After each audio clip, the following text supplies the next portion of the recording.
National Treasure Me, Despicable 3. That's great. National Treasure Me, Despicable 3. It's a little twist. It's just Wait, Talk about a little twist. hang on. Let's make it shorter. Okay. Yeah. Despicable Treasure. No. We need the rhyme, Patrick. We need the rhyme is what gets them in the theater. We got to make it longer. It's called Yeah. National Treasure Me, Despicable 3. Ooh, how about this? National Treasure Me, Despicable 3. Hi, diddly dee, an actor's life for me, and we bring in that 1600 Pinocchio. Yes. This, I mean, National Treasure Me, Despicable 3. Hi, diddly dee, an actor's life for me. The 1600 Pinocchio musical. Oh my god. You get Olaf to sing a few songs. Yes. Guys, the most insane thing is that we're still at like 200 viewers. I know. This is crazy. We still have 50 minutes left in the movie. Watto now has hiccups. How do we have 50 minutes left? It's a long film. It's an epic. We should watch The Sorcerer's Apprentice after this. George. I'm buzzed. I'm wired. I'm so excited. They got the Book of Secrets. Everything's working out. The worst. Yeah. Here's what I'm nervous about. What are you nervous about? George and Watto, I think you probably know about this. Currently, I'm watching every theatrically released movie on Disney Plus in chronological order. Right. Why would you do that? What a stupid. Why would you do that? Is that for charity? You do that for charity for good cause? I'm doing it. I'm doing for free? For nothing? For I'm nothing doing- for free?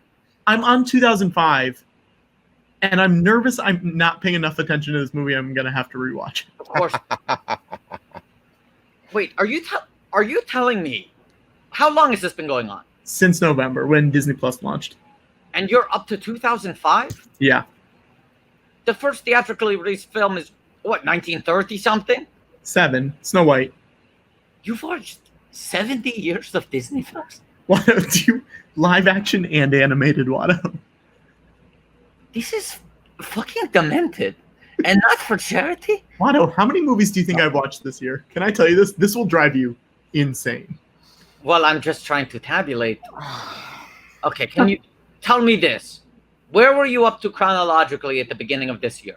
If you were at 1937 in November. My first Disney movie of the year was Pollyanna.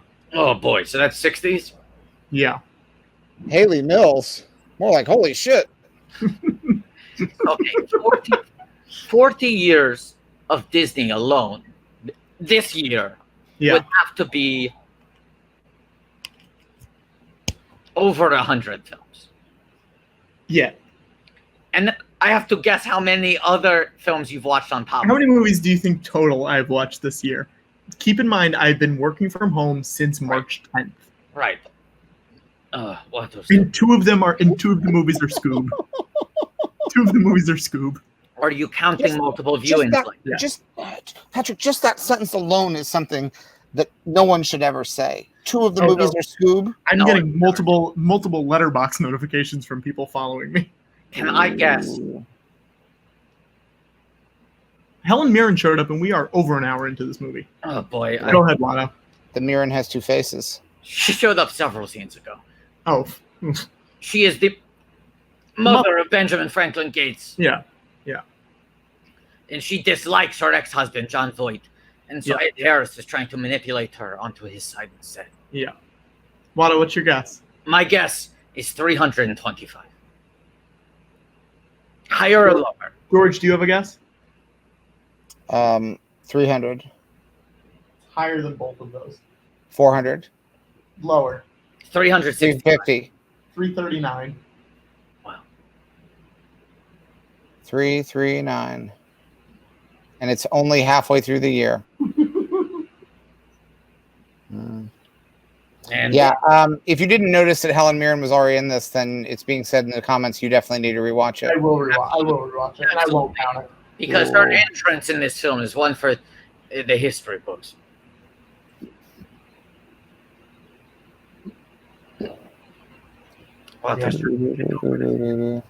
Santa Claus, we never see. Santa Claus, what's that? Who's he? No one cares for you. When you're in an orphanage, it's a hard knock life. Challenge. I want to say that took a lot out of me to admit how many movies I've watched this year, and you should donate because of that. You should we lower, Patrick? Should we lower the donation goal for bringing our guest hosts? Unfortunately, I don't. Unfortunately, I don't think so. What are we You're at the one, now? You're the one who said it. I'm the one who said it? You're the one who set that number. Oh, hang on. Let me see where we are. I think we're too far away to make this. Hang on. They're right here. What are we at right now? And we are at 647129. 647. No, George, here's what I'm nervous about. Yeah. You're nervous that we're going to meet that goal and then we'll have to keep going. Well, I promised this guest host, if he came in, Yes. Yeah. if he has time to come in, that he'll be able to go for an hour. Yeah. That's why I want to suggest a new stretch goal. Are you ready for it? Yeah. The film Sorcerer's Apprentice was released July 7th. Uh-huh. I'm sorry, July 14th, 2010. Uh-huh. So what Watto is suggesting. Okay. I'm okay with this. At $7,142.10.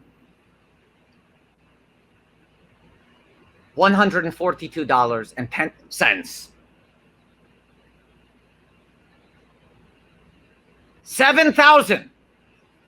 Yeah. $142.10. We watched The Sorcerer's Apprentice. Tonight. Yes. And that gives us the time for our special guest host. We'll be within spitting. Sure. You know what? Sure. We'll do that. If we can get that by the time this movie ends, right? I will gladly watch it tonight. With those the guest hosts? With those guest hosts. All right. But it has to be 10 cents. 7,100. I can't add. Yeah, but I can't put that on here. Okay, well, people have to remember that we need the 10 cents at the end. Yeah, don't forget the 10. Don't forget the 10. Yeah. Ooh, topical. Mount Rushmore.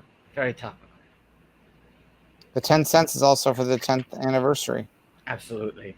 Because that's how you remember it. We're very close to the 10th anniversary of Sorcerer's Apprentice. A film that Watto. It looks like we need people to donate.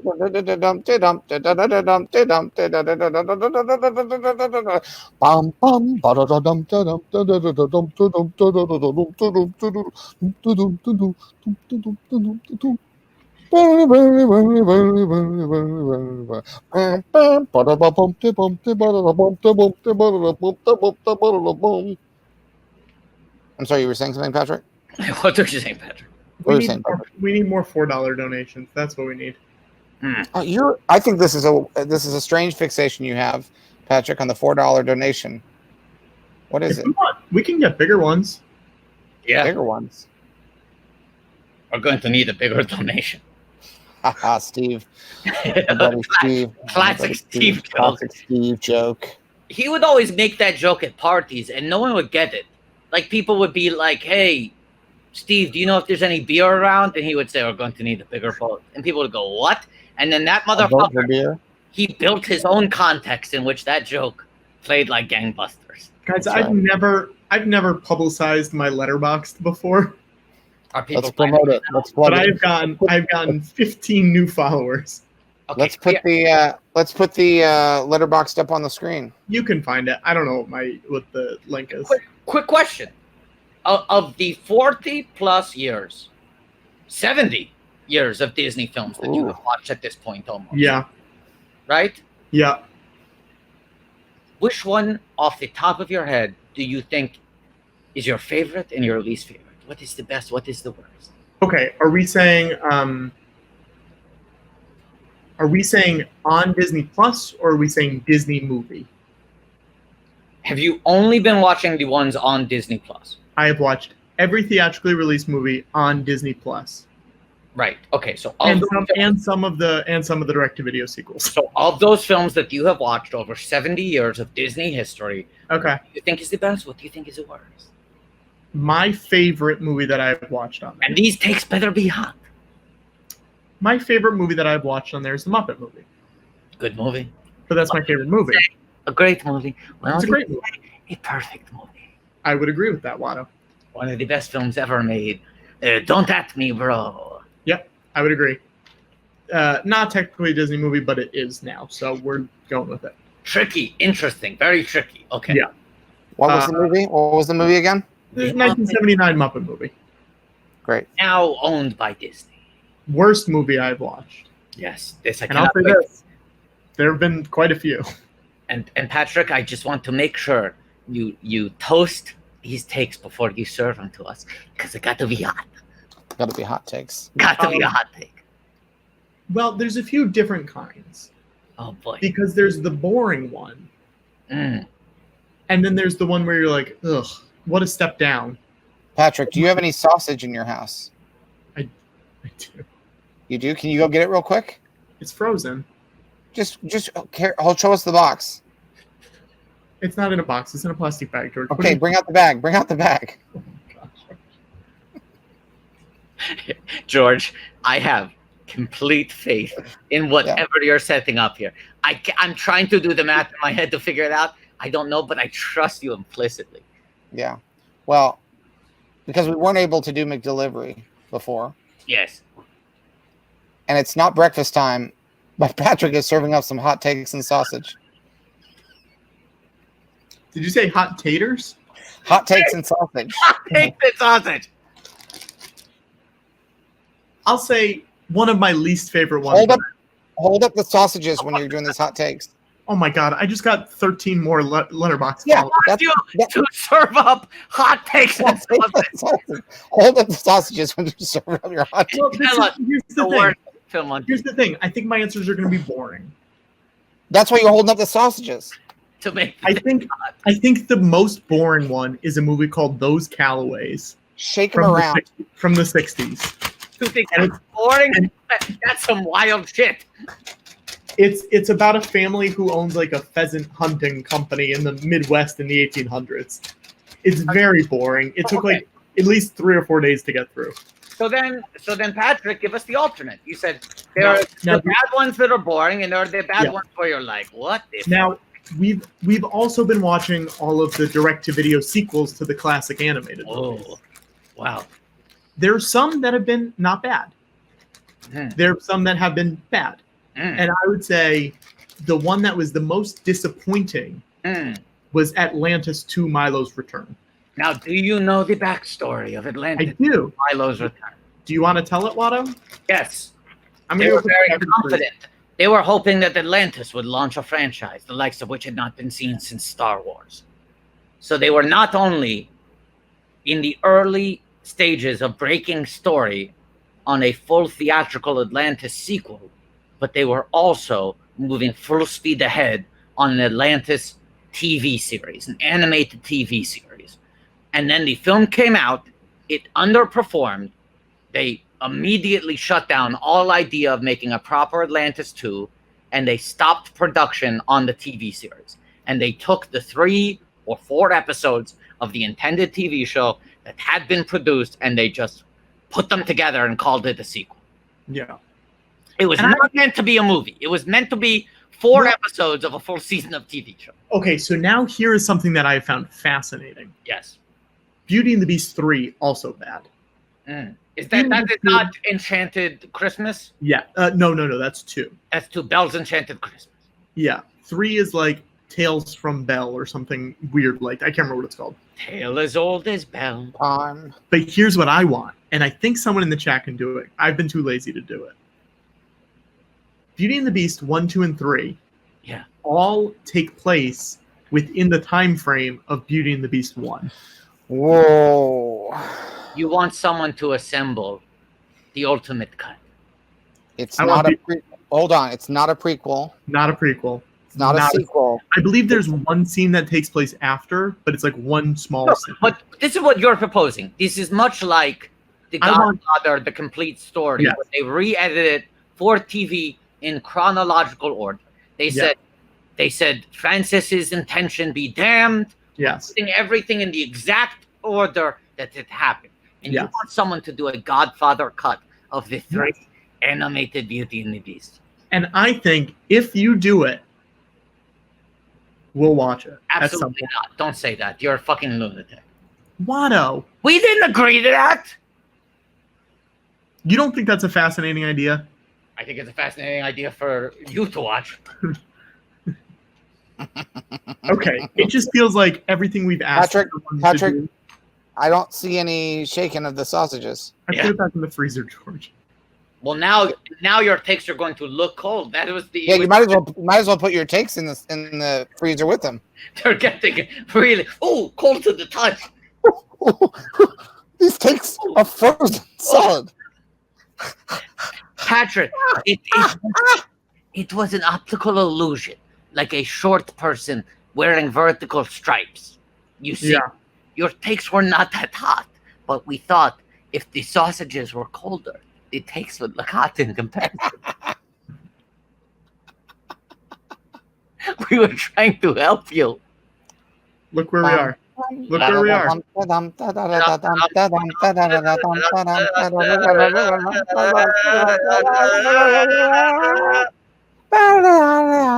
Wait, so is the idea, let me see this. Is the idea, go back to this script. Is the idea now that at 7142, we both agreed to Sorcerer's Apprentice and bringing on a guest host? Yeah. I think we have to make those 2 separate goals. I think 7,000 is guest host. I think 7142 is the Sorcerer's Apprentice. Okay, but Watto, I'm not giving the guest host an hour if we do not have Sorcerer's Apprentice going. It's only at $140. There's only one. Then the people will decide whether they want an hour with the guest host or not.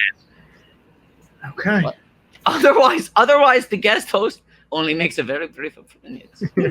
How's that? Talk about a little twist. Or giving people an out. That's the idea. If they only want a tiny bit of the guest host, you want to end your donation at $7,140. Okay, but how long do we have with the guest host to decide if we get to that 7142? We don't decide if we get to that. But we need to figure out when to end the stream. Well, right now we have from 7,000, right? Right. And then it's looked at whether we get to 7142. Oh, so it's by the end of National Treasure. Perhaps. Perhaps. Yep. I think. Look, 13 minutes. I think we have 13 minutes on the clock. Okay. We have 13 minutes. Okay. To reach once the guest hosts, if the guest hosts come on to take over the show. Yeah. At that point, we either have 142 seconds. Yes. Or 142 minutes. Yes. To raise that $142. Do you agree to those terms? Do you agree to those terms, Patrick? Yeah. Sure. You do? Sure. Because there was a trick. We built a trick into the deal. Patrick, you fool. How's that for a little twist? Patrick, you fool. You not listen to what you just agreed to. You fucking fool, Patrick. 142 seconds or 142 minutes. What do you think we're going to choose? Everyone needs to donate $4. Or stop donating. Stop donating. Oh my God. The twist is that the guest host would be on for longer than if we got to Sorcerer's Apprentice. Sorcerer's Apprentice is not 142 minutes, much shorter. Much shorter. It's only 109 minutes. Wait, we didn't even look up. That's nice. That's good. That's nice. We like it. That's right. Oh, look. Is Robert Wool here? Because Patrick has assumed the position. Oh boy. And that's a wool burn. That's a wool burn. Oh. Yeah, has Bobby contacted us? Have we gotten any contact from Bobby today? I know Bobby Not today. But do you think he's watching? After the last night. I don't know. Oh wait, I also want to say this. I have people who donated a few weeks ago to the Colin Cosell call-ups. I have them. I just need to send them. I will send them probably tomorrow. And likewise, Watto still has to send the Harry Potter book, the Detours drawings, and the Watto Funko Pop. Yeah, they will get out soon. Yes, they will get out. But know that they will still arrive. Watto is not forgotten. Watto procrastinates. He delays, but he never forgets. Except when he does. George never agrees to send anything. No, George. No, I don't want to go to the post office. Too practical. If trust me, we have our own fire department. If I wanted to do something with the fire department, I'd do that, but I can't. You gladly send an email because it's like digital mail. Digital mail. You love digital mail. You hate the paper involved with the real mail. No.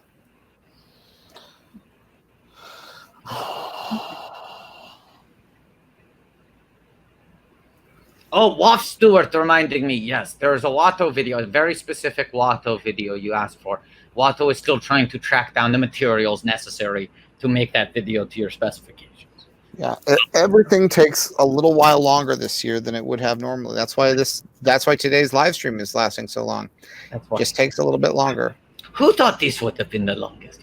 Not Who me. would have thought? Guys, See, the interesting thing is when Patrick was planning this, yes, he was like, "We have so many guests, and I'm worried we won't have enough time." And I said to him, "Don't you worry about that." He said, "Time where we're going, we don't need time." This is, I will say, someone just asked, do you think PayPal will be suspicious of Patrick's dollar donations? The money has been like held up being transferred to me multiple times because they were very confused. They think someone is catfishing. Yes. Yeah. Catfishing. There's still over 20 minutes left in this movie. Yeah. Plenty of time to get to how many dollars do we need to get to 26 minutes. 26 minutes to get to $7,000. Hang on. How many dollars do we need to? How many dollars do we need to? Hang on, I'll tell you right now. Oh, because I'll tell you what, George Lucas is tired. Oh, me too. Oh. Watto is tired, but for boy. For charity, though, I'll do it for charity. Yeah. We are at. Oh God, we're getting too close for comfort. We're at 682868. Oh boy. Oh baby. Oh baby. Oh baby. Marry me, baby. Let's set a stretch goal for 6,900. What do you want it to be? What do I want it to be?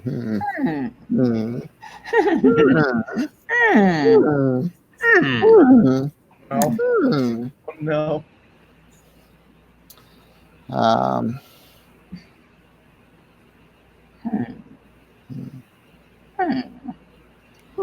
Someone's saying George might need to get amped again.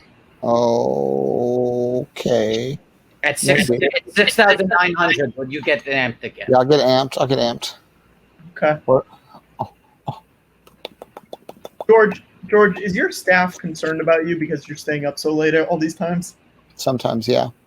Okay. I will say this, and this is true.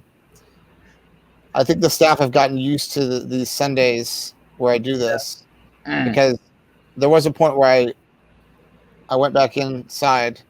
Yeah. And I was dressed in the pants and the sweater of the Amara's character from 1600 Penn. Yeah. And I don't think anybody even noticed. Oh, Patrick, it was pointed out. 6969 is what condom. A condom on his sure. Put that on the chart. That's his own stretch goal. Put it on the chart. Respect. It deserves respect, Patrick. 6969. I think let's see, does Watto have one in his fanny pack ready to go?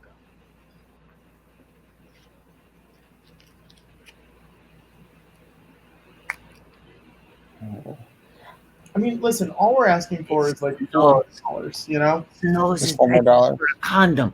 Complete this picture. Watto wearing a sequel hat.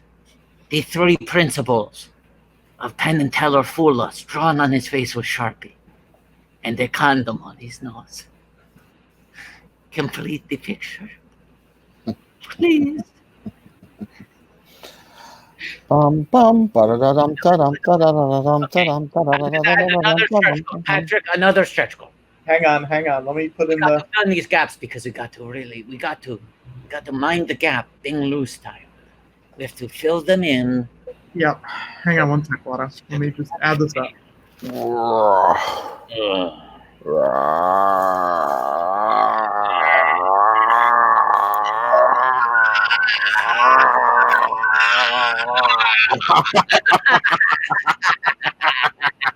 Patrick, do Popeye arms. Do Popeye arms, Patrick. No, like this, like we're doing.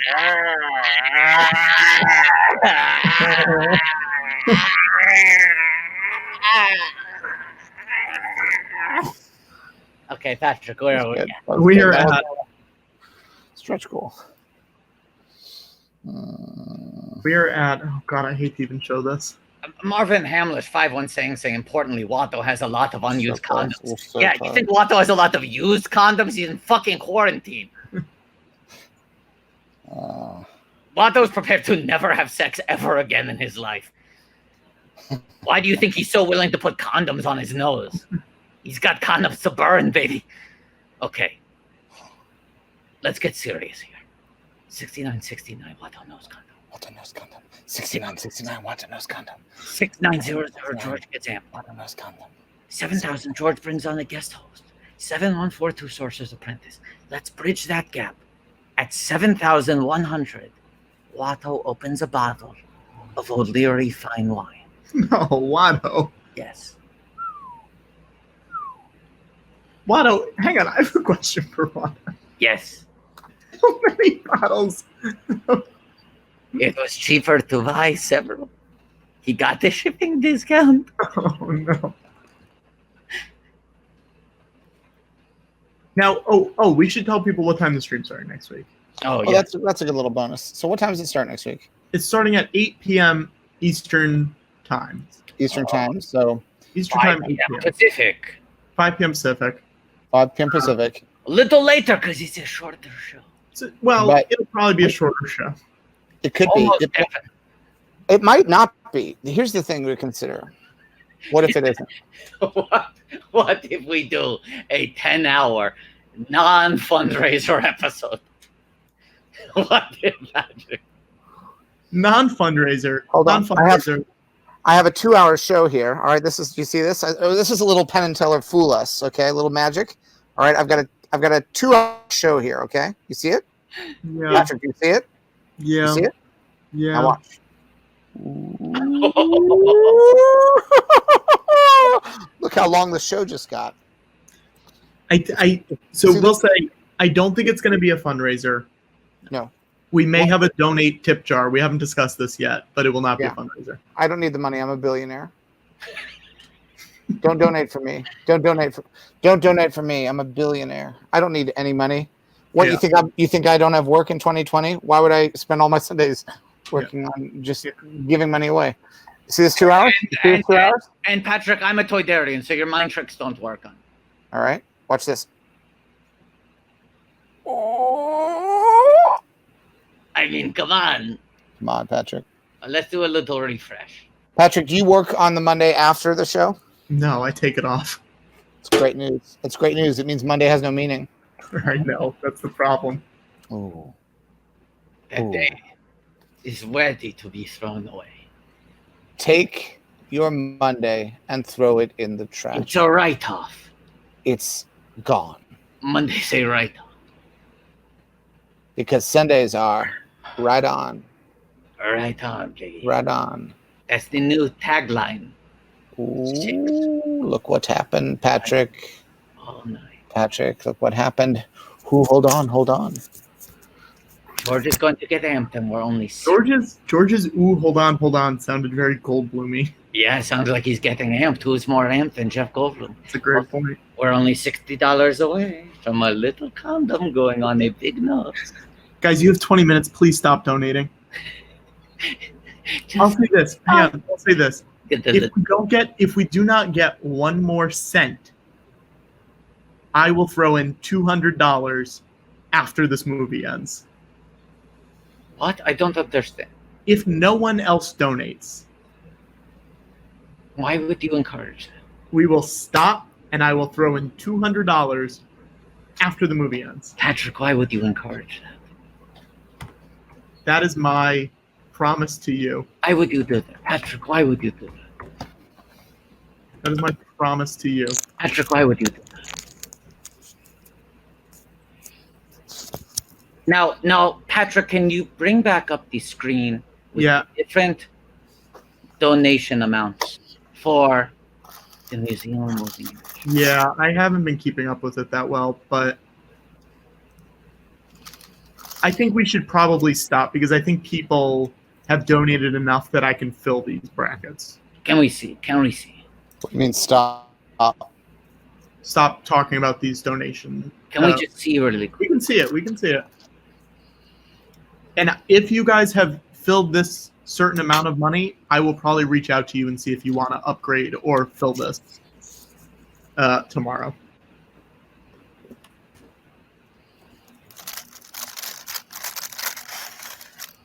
Oh, God damn it. Someone just donated a lot of money. Oh, no. God damn it. Oh, no. How dare they? On. How dare they? Well, I guess I'm not throwing in my $200 then.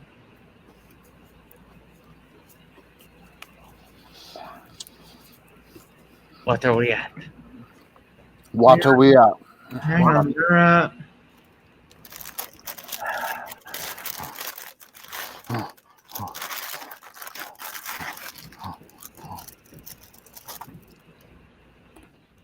Hold on. Huh.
Oh my God, George is getting amped.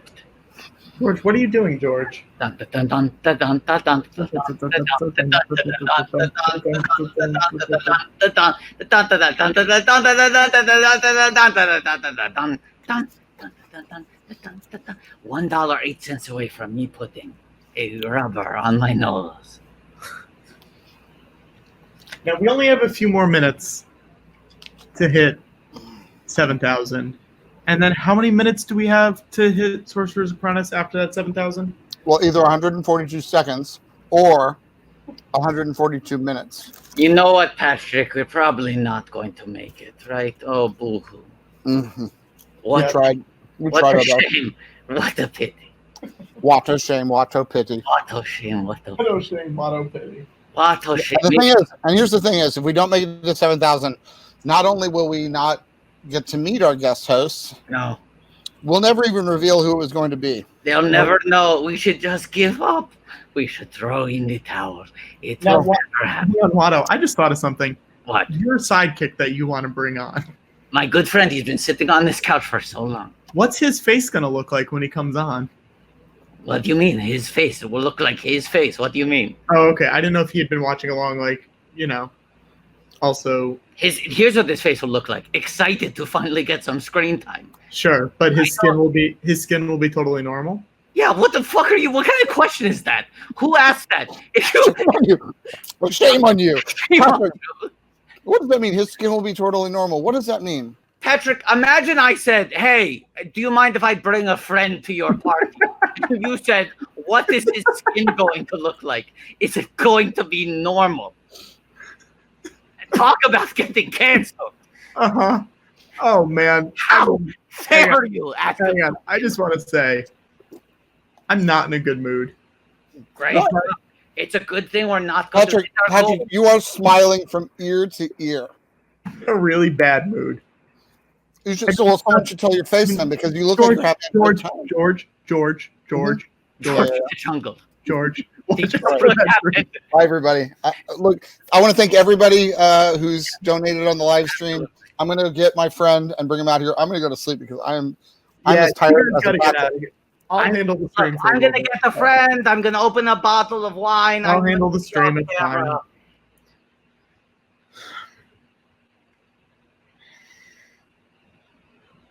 This sucks.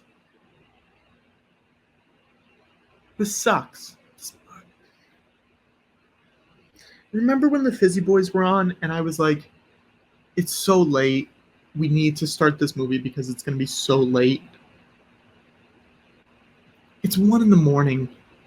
The movie's not even done yet. And we have another 2-hour movie to watch. We're at around 200 people right now and I really don't want it to dip. I really don't want it to dip.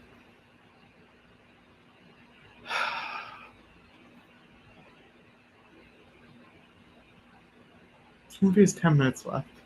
I imagine most of it's credits. Are you guys going to tune in next? Here's something we can do. I want you guys to start thinking about who you would want to have on as guests for the show in the next few weeks, because we're going to be doing regular shows. So A, follow me on Twitter. You got to. If you're here, you really, truly have to. At Patrick Cotner. But B, tomorrow or something, I'll probably tweet out, hey guys, who should we have on the George Lucas Talk Show? If you have people in mind, tag them. Tag them in the responses. It's easier to get to get people paying attention if we tag them.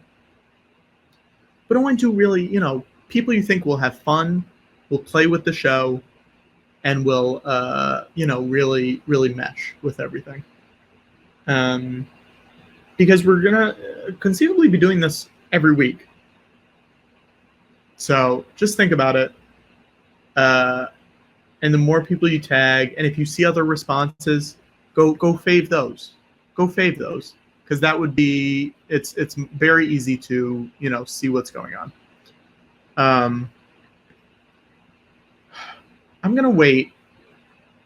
I see the guest host. I would say the guest host should probably leave the room and come back.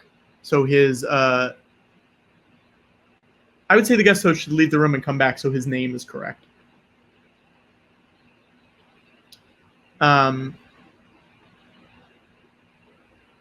Yeah, listen, I see all these names that are in here. This is great. A lot of great names on here. But if you put it on Twitter, it's a lot better. So wait until tomorrow. I'll tweet it out and then respond with these names. These are great. Tag everybody. Okay? And I think that's probably the best way to do it. I think we'll probably be, my guess is having 2 guests a week is my prediction. Because once you've seen, once you get more than that on the stream, it gets to be a little hard to talk to each other. Now I see the guest host is in the room. I'm gonna wait until his sidekick is here. Give me a thumbs up, guest host, if that's okay. Okay, great. Yeah. So I think that'll be fun. Oh, it looks like, oh no, the movie is still going. There's one more scene. Riley's walking to his apartment, and he's got a brand new car. I don't know. I'm glad you guys are having fun. I'm glad this is something people like. I think we'll probably do fundraisers every so often, but it will not be every week. If we have a guest on who wants to do a fundraiser, I think we'll probably do that. We'll probably set up a donate jar if you guys want to donate. Some of the money will go to Planet Scum. Some of the money will go to us. It's helpful. It helps doing it. I'm still not seeing the sidekick, so I guess I'm just going to keep vamping. These are all really good ideas. I'm seeing a lot of good ideas in the chat. I'm not going to call out any specific names. But yeah. Guys, this screenplay is by the Wibberleys. I didn't think I would be the one to end this. Story by Gregory Poirier, the Wibberleys, Ted Elliott, and Terry Rossio. What did we think of this movie? Did we like it? Okay, in the chat, if you liked it, put a Y. If you didn't like it, put an N. If you didn't watch it, put a D. This will be fun. Wow. We're getting a lot of responses here.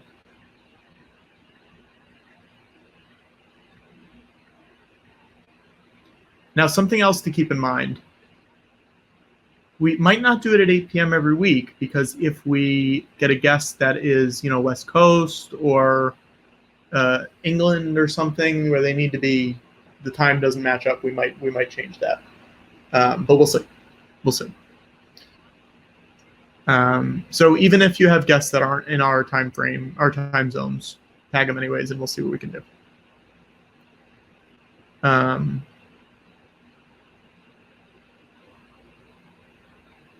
Yeah, we're still going, man. We're still going. We got like 2 more. We're doing good. And also, listen, as far as guests go, I'm seeing a lot of. We want a lot of diversity in guests. I want a lot of good, diverse guests. I want men. I want women. I want, everyone we can get in there. I want to make sure we get a good, robust lineup of people. It's very helpful. And I'm going to say the sidekick should probably leave the room and refresh so he can change his name. And then we will bring them both in.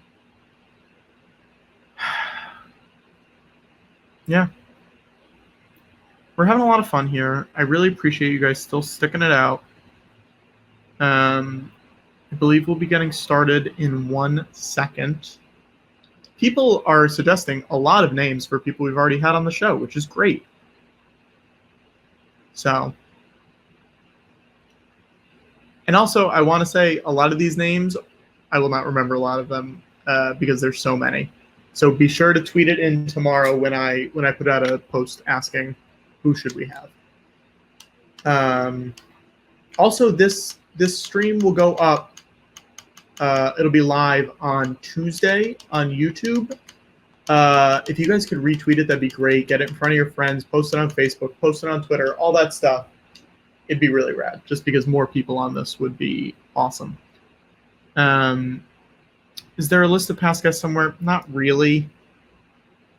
Not really. That's my short answer. Okay, let's get started. Guys, we have a guest host. He's been wanting to come on the show for a while. He's kept bringing it up. Should I bring the sidekick on first, or should I bring the guest host on first? Sidekick. Okay, so I'm going to bring the sidekick on first. I will leave and then bring them onto the stream. Hello, everybody! My name is Vizeron, the Ice Dragon, and I am your sidekick and announcer. Vizeron, I do want to interrupt very quickly because this is important. Okay. When someone checked to see if The Sorcerer's Apprentice was on Disney+. It is not. Did anyone check to see if, due to existing agreements, this title will be available on October 30th, 2020? We did not. Sounds like it's a rental.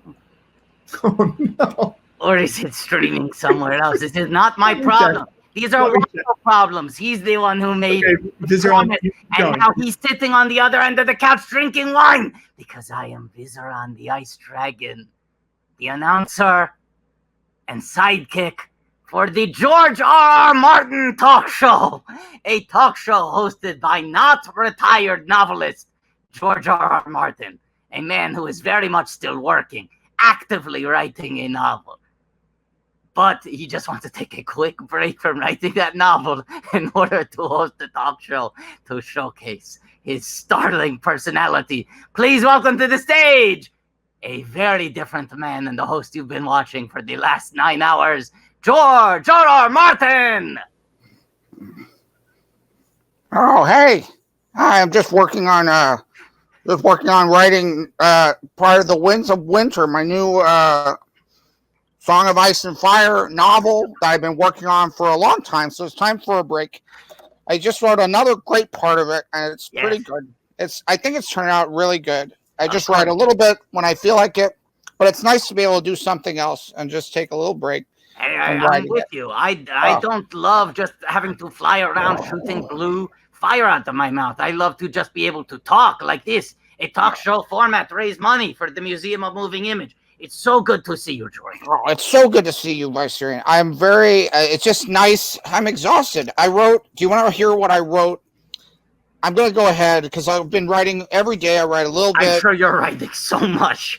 I write a little bit every day. And if I don't feel like, you know what I do? Sometimes I just treat myself. Sometimes I wake up in the morning and I think, you know what?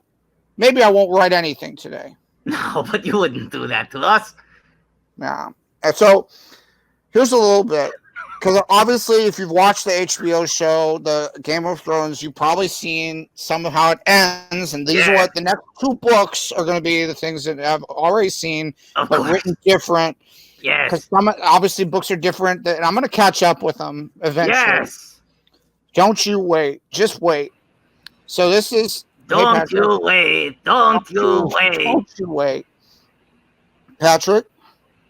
I want to let everyone know it is available on Stars streaming. Well, time to load up Stars anytime. Or you can get it for $3.99 on Amazon. Well, I'm gonna get bargain at twice the price. We're almost at 12 hours, George. I would love to hear what you wrote today, though. Hey, all right, well, before we focus on books, you can write a book anytime, but it's very rare that you get time to set up an Amazon account to order a movie. It's so much fun to do, and can I just say, Patrick, you're talking about, it's almost been 12 hours. George and I are just getting started. Yeah. We've been sitting on the bench all day waiting for our big moment. I've just been writing and then taking breaks, and then I'd write a little more, and then I'd take another break. This is sort of injection of energy this live stream needs. We're 2 very different hosts. 2 very different sidekicks. No overlap. Right. Because the thing is, when you're writing stories, sometimes you want to stop and do something else. I see I can rent it in high def for $3.99. How much for standard def? Great question. $2.99. I'm gonna rent it in standard def. Yeah, 9. Now I'll say this. I want to say this. Yeah. If we raise $9,500, yeah, I believe we get a 4th chair. Oh my God! I would Can we love put? a share of my own. Can we put George R. R. Martin's "The Winds of Winter" coming soon? Hang on, let me make sure that's right. What if we put the George R. R. Martin talk show? Wait, no, Just put an ad. Just put an ad promoting coming soon. Yes. Book 6 of the Song of Ice and Fire, The It's Winds actually- of Winter. It's only $8,700, so we're. Can we get a chair that just promotes? Because it'll just be people sit down in a movie and then they're like, "Oh, a book's coming out soon." Now, people in the chat, they are saying it is fair. I think we promised that next chair to Arliss. That's right. Oh, that's good. But if we get You we're on guys here did long it. enough, You guys did it.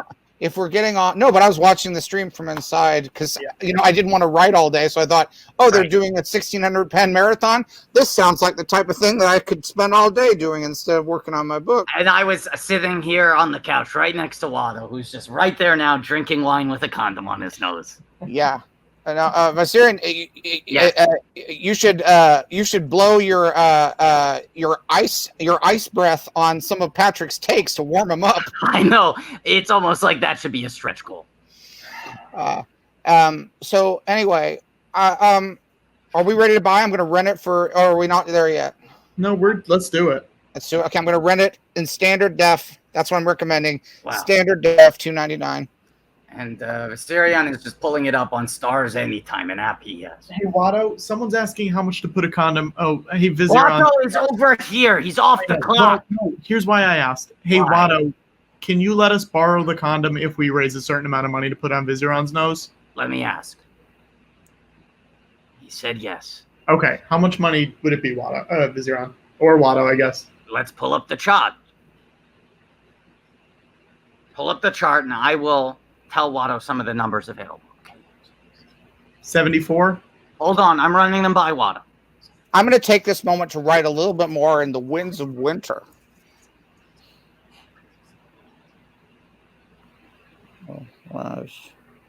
He's saying 74. 74? And he's saying at 75, he'll hand me the bottle of O'Leary fine wine. Okay. Because right now, I can't drink any. Sure. Watto's drinking it. My good friend, who deserves a break. He's been streaming for almost 12 hours. Did somebody say break? Because I'm tired of writing. You just did so much good writing, George. You gotta give yourself a break. Okay. Now, Viserion, can I ask you a question? I'm just watching on Amazon. Viserion. Yeah, anything. I'm an open book.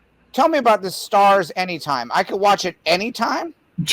I think I was getting confused. I believe it's called Showtime Anytime. I think it's maybe called Stars Now. It seems like it's also available on the Spectrum TV app.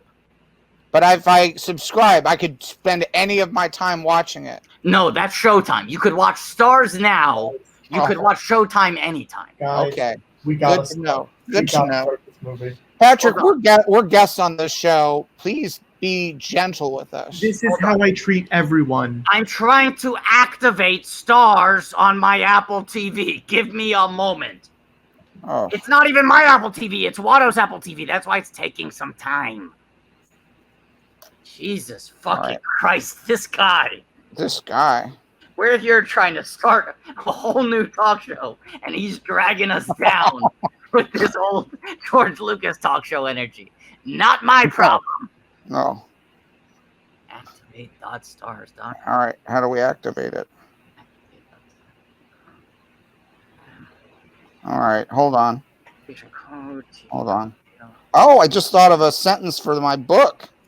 Oh, hey, write it down. You never know when the music's going to strike. All right. Do you want to hear what I wrote today, or should we wait till we start the movie? We should wait till we start the movie. We should make it a stretch goal. All right. Oh, that's good. Yeah, because we're trying to raise money. For the Museum of Moving Image. Yeah. And we all know that anything you write in a book can someday end up a moving image. Could end up as a moving image. Yes. Patrick, you remind me of Ramsay Bolton. I don't know what that means, George. I've never read any of your books or seen your shows. Well, he's mean. Please wait while we send you to your provider to log in. It's loading. All right. I'm ready to... It says play movie. Okay. I'm ready once Viseron's ready. All right. Okay. I think Viseron is going to try going to the Spectrum app and see if that works better. Cool. All right. Someone is saying that they're gonna post on the Reddit, A Song of Ice and Fire Reddit, that George R. R. Martin is streaming on Twitch right now, and I highly recommend everyone goes and upvotes that. All right. What's Twitch? Should I be on that? You're on Twitch right now, George. No, but should I have a membership? How much time does it take up in your daily life? I think for me, if you average it out over the time that I'm on Twitch per week, it's over an hour. Because George is looking for some fun activities to kick back and take a break from working. I don't know if you know this about me, but at the moment I'm kind of interested in finding some hobbies. Yeah. The man's a workaholic. He needs a break. I can't write all day. I'm not a typewriter. I'm excited to hear your new pages, George. I haven't read any of the books, but I feel like I know. Sorry, I didn't mean to imply I wrote more than one page today. Oh. It was just one page. Oh. That's in handwriting. Okay. Okay. Viseron, how you doing? Still having login trouble. You know, Patrick, so you don't know anything about Game of Thrones? I don't know anything about Game of Thrones. Well, do you know there's dragons? I did know that. So you're a liar. Yeah, and what would you say if I told you you've already met one of them? what one would describe as knowing a person, or a dragon in this case. Okay, I think I finally got this ready to go. All right. Classic. Classic Viseron. Classic Viseron. Classic. Classic, classic, classic. Classic Viseron. If you knew Viseron better, you would know this is classic Viseron. Oh, what was it like working on Beauty and the Beast? Ron Perlman is an amazing actor. Great question. What we were doing back then. George, let's start the movie. Let's start the movie, George. Wait, hold on. I'm still trying to get it. Oh, Viseron. There's nothing I like more than whiling away the hours talking about television shows I've worked on. Look, if there's anything I've learned from George R. R. Martin, it's that we're in no rush here. Take your time and get it right. I don't know whether it's one more book or two more books. Maybe it's three more books. I can write a book as fast as I want to. And I'll tell that to anyone who asks. Yes. Whose graham crackers are these? Patrick? George, Patrick? they're not mine, George. Are these yours? They're not mine, George. Oh. Well, whoever owns these graham crackers, don't tell them there's one missing. Folks, there's a bit of a wrinkle. It turns out that Sorcerer's Apprentice is apparently only available to an extra tier of Star subscribers. So Viseron will be renting the movie for $4.99. No, get it for standard definition on Amazon Prime. Viseron's a bit of a stickler for HD. It's the same story. All right, then watch now. Are we ready? Come on. Yeah. I've never been ready. Yeah. All right, here we go. 1, 2, 3. I have 30 days to start watching this video. No, start it now, George. It said I have 30 days. Why would I watch it now if I have 30 days? George, I know you like to take your time, but this is one instance where we gotta get started. Oh, it's a Disney castle. Oh. George, you love castles. I do. That's where royal families fight for the power of the Iron Throne. Thank you for the water. George, people are saying you're a treat, George. Oh, I'll tell you what's a treat. This is graham cracker I found. Absolutely. Absolutely. Imagine if I had never used the ask on Robert Wool that first week. Think about where we'd be. I don't understand a word of that sentence. Yeah, well, but you know what? All those weeks ago, you didn't think America would be surging with new COVID cases right now. So you're saying, oh, what have I built for myself? You built yourself a semblance of structure in your weekly life. You're stuck at home. Why not be watching Sorcerer's Apprentice at 1:32 a.m. Eastern Standard Time? Well, shit.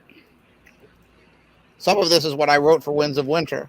I mean, look, this could not have lined up more perfectly because I feel like this is very much in your wheelhouse, George. This is your type I have very bad news. I think we may have set ourselves back a chapter or two. Oh, no. I'm just saying, look, like in the way that National Treasure is very indebted to Indiana Jones, which your friend George Lucas created. I was hearing you're trying to make me feel better, but this is word for word what I wrote. I know, that's what I'm saying. Wait a second. I was saying that they were inspired by your books. You're saying that what's happening on screen right now matches word for word with what is happening in your as yet unpublished manuscript? Yeah. Fuck. It's not a problem. We'll just rewrite it. Just rewrite it. So it'll take a little bit longer to finish my next book, the penultimate, maybe, chapter in the Song of Ice and Fire. We're in no rush. Why? Here's what I always say to my editors. You got to take time and smell the roses. Yes. And now, can I take producer Snacktrick Hot Snort to task for a moment? Yeah, go ahead. Yeah. As you know, I've been sitting on this couch next to Watto. How's it going, Watto? for hours now, 12 hours, almost. I heard you ask a question that was a little suspicious. What was it? You asked if my skin was going to look normal. Oh, Ramsey Bolton's in trouble. Now, I have faced a lot of prejudice as a scaly American. Yeah. And when I hear a question like that, it really gets me on edge. Are you saying scales aren't normal? Are you saying scales aren't normal? Look at my scales. Are you saying they're not normal? I would say for the majority of people that we have on this chat, and I know you're not a person necessarily, you're a dragon. I'm pointedly not a person. Yes. Pointedly, he makes some fun of it. It's not normally what we see on this chat. Normally? You're saying it's not the standard. Does that mean it's not normal? Yes. That being said, I'm happy that you're here, and I'm glad that we get to bring in more diverse voices, into our world. And I'm very happy that it is important to say, if I can get political here for a moment, that Blue Lives Matter. This is a hashtag that Watto and I started many years ago. Yeah. Some of the Na'vi, along with the Smurfs. It was to represent CGI Americans. Yeah. The blue color palette, and this hashtag has been stolen. Yeah. From us. By those fucking cops. So let's set a new stretch goal.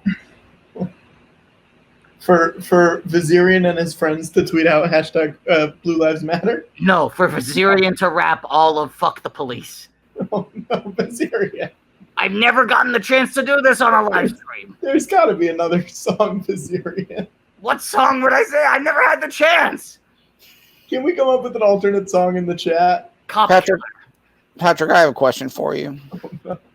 Now, when you said normally you wouldn't have someone like Wait, is this the kid? Hang on, is this the kid from Night at the Museum? I think so. The one kid is, I believe, Rowley from the Diary of a Wimpy Kid movies. And the other one, I believe, is the kid from the Night at the Museum films. What's the Night at the Museum films about? Oh, George. George, you would love these. You would love them, George. This is the kind of thing that even you couldn't come up with, okay? There is a magical security guard at the Museum of Natural History. And at night, all the exhibits come to life. He's the night watch. Oh, no, George. Oh, no. George. That's half my book. Oh, George. That's half my book. Oh, George. Oh, no. George. Now, Patrick, when you say that normally you wouldn't have someone who looks like Viserion on the stream. We got to really interrogate this. Okay, what did you say? Normally what? What do you say? I said it's not that we would not have, it's that we have not had. But you said normally. Yeah, I said up until this point we have not had someone with scales on the Watch show. me suspiciously lower my glasses down the bridge of my nose as you try to talk yourself out of this one. And Patrick, you said normally, right? Yep. Yeah. I'm starting to wonder whether this normal Lee is any relation to General Robert E. Lee. And that's a stretch goal. We got to put it on the chart. That's a stretch goal.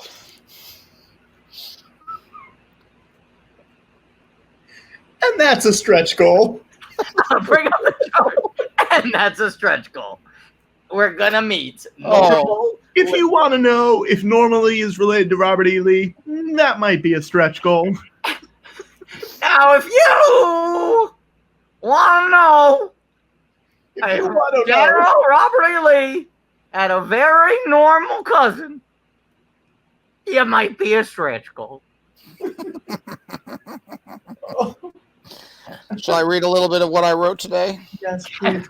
Okay. All right. So, this is a sneak preview from the Song of Ice and Fire. Wow. Book 6, The Winds of Winter. Jon Snow was feeling sad and also maybe scared. He had started dating Daenerys, the mother of dragons, but she was being weird. George, that's all I have for today. Oh, wow. Okay. Wow. I mean, That's I a love lot. it. That's a lot. Yep. No. Yeah. That's look. I'm worried people are going to be mad. They were so mad at the ending of the show. They were really mad about the ending of the show, and I thought, well, that's how it ends. Yeah. That's how it ends. Can I tell you what I'm worried about right now? What? That you're working yourself too hard. Oh no, I got to write this book. I built up a sweat just listening to you read that. When do you have time to sleep? You're working day and night. Well, when do I have time to sleep? All night long, and then sometimes during the day. It's not enough. Wow.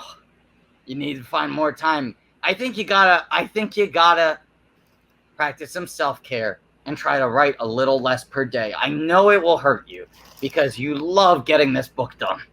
Oh, not as much as I love these graham crackers. Well, if I know anything about you. Hey, what's happening in The Sorcerer's Apprentice, Viserion? Great question. So this movie has two prologues, essentially. One takes place in ancient times, sets up the classic conflict between the wizard, the sorcerer Balthazar, and a rival sorcerer played by Alfred Molina, whose character's name I'm forgetting. And then flash forward to a more recent history in which a little boy steps away from a school field trip into New York City and happens upon a very strange and unusual store full of all sorts of magical devices. And this store is owned by a man who looks very much like Balthazar Blake, the sorcerer, from the opening. And he puts a ring on this kid's finger that's like a dragon, like Viserion. He likes it. He likes it. And he likes it. Viserion's realizing he forgot to put subtitles on, so now he's doing that so he has a better sense of what's happening in the movie. But I believe this is sort of like a prophecy being foretold that he is the chosen one, that he will have to someday come back and become the Sorcerer's Apprentice. Now, Viserion. Yeah. You said they have two prologues. Yes. That gets me thinking. Go on. Maybe I take a little break from writing book 6 of The Winds of Winter. Instead, I write two prologues to the first book, Game of Thrones, just to show what happened before. You got to know what happened with the Targaryens, and people got to know. Look, no reason to rush to the end. Why not circle all the way back to the beginning? Just give me 2 books, and then I'll write book 6. Absolutely. 2 prologues, and if they push back, I'll say, if it's good enough for The Sorcerer's Apprentice, it's good enough for The Song of Ice and Fire. Now, this is a Russian nesting doll with the image of Alfred Molina on the outside, and the boy dropped it, and a bunch of CGI cockroaches are coming out, and those bugs are slowly forming a human-shaped figure. Wow. I wouldn't say he has normal skin, so Patrick's probably upset with what's happening on screen. But those bugs are slowly giving way, and it's Alfred Molina dressed to the nines. This really stinks that other George is not here because he worked with Alfred. What, on Strange Magic? No, well, yes, but also on Raiders. Yes. Oh, yeah. Throw me the whip, I'll throw you the idol. Yes. Yeah. Throw me the idol, I'll throw you the whip. George, are you a big fan of other George? Yeah, we're friends. That's why I've been hanging out. That's why I've been quarantining with him. No, George Lucas is in the habit of inviting moral enemies to stay at his ranch. You fucking moron! You're stupid. I hate this. Hey guys, hang on. In the chat, talk show with a very different energy. In the chat, I want people to say, if you're loving this, I want to say, I'm loving this. If you're hating this, I want you to say, I'm hating this. I want you to say, ba-da-da-ba-ba, I'm loving it. And I mean, the numbers. I'll tell you what, if they say they're hating it, then I'll try to do it a little faster. The numbers are speaking for themselves. We have lost like 30 viewers. What? Too bad, because you're going to get roughly another 100 minutes of this. The people who left are like the people who stopped reading my books just because I took too long to write them. Quitters. Anything good in life is worth waiting very long for. Worth the wait. You ever hear of that, Patrick? Worth it. Ugh. That's what I'll write in my book. Worth the wait. Worth the wait. Worth the wait, she Hey, said. let's look at that board. Let's check out some stretch goals. Yeah, hang on one sec. I'm tired of writing. I got a question, Patrick. Yeah, sure. What's up, Viserion? Do you happen, while the changeover was happening between Viserion and Yeah. did you happen to read any messages attached to PayPal donations? I didn't. Should I have? I don't know. It might be worth looking into. You never know what might be lying there inside a message. Okay. Because there was a surge of donations that got us over these stretch goals, right? Yeah, let me look. Okay, wow. So 7,392. So we're $8, less than $8 away from putting a condom on my nose. Now I'll say, people asking for Watto's condom, I'm going to use my own. It's best to practice as much safety and caution as we can in these uncertain times. Jeepers, 7,392. That's more than $1,000 per book in the Song of Ice and Fire. Once it's finished. George, we should look up how many pages are in all of those books. Great question, and that's a stretch goal. That's a stretch goal. And that actually sounds like a stretch goal. Yeah. You want combined pages across all books? Oh no! What's I'm happening? looking at. Hang on.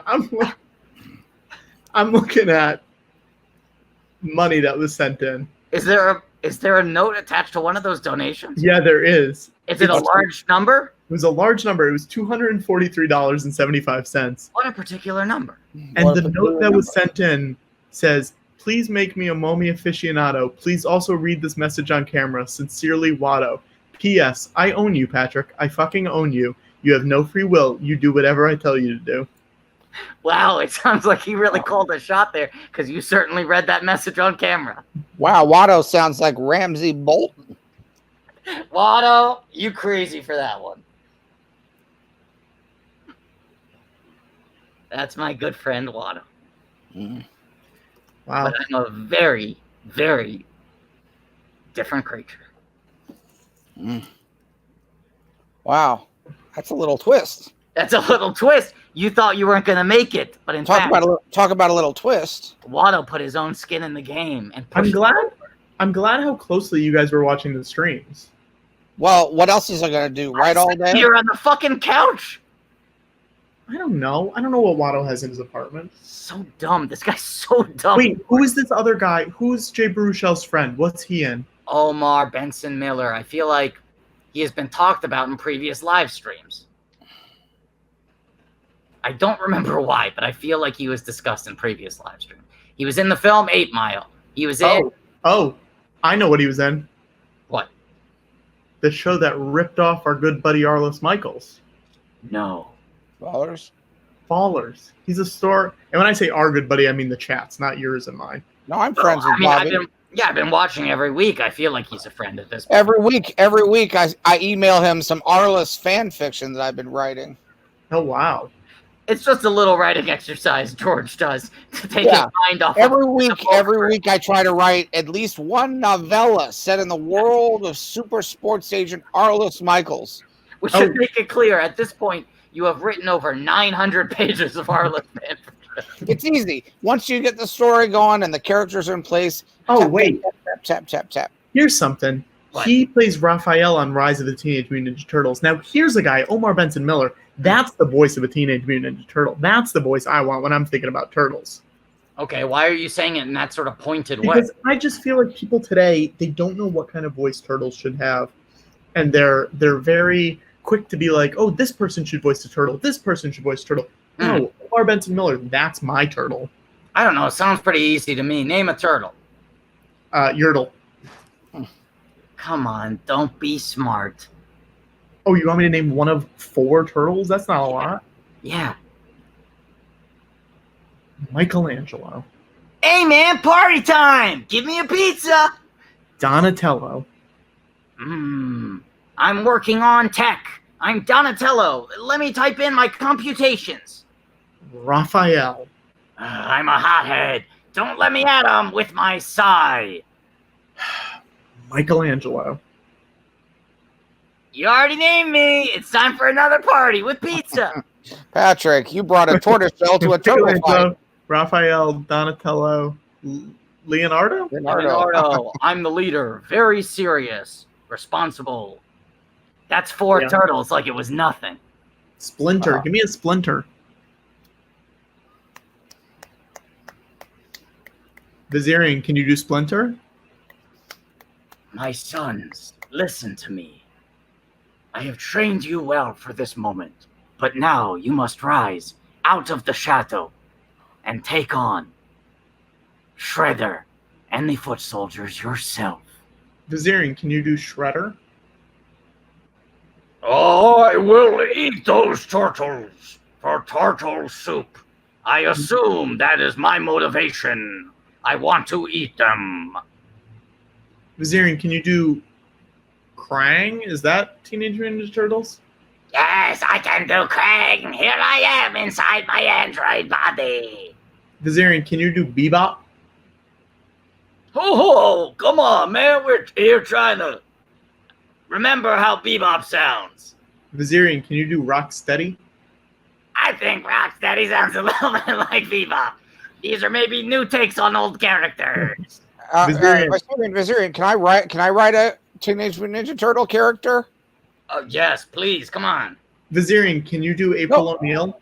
Hang on, George. I have two more. Oh, these turtles always getting into trouble. Here I am just trying to report the news. Vizirian, can you do Casey Jones?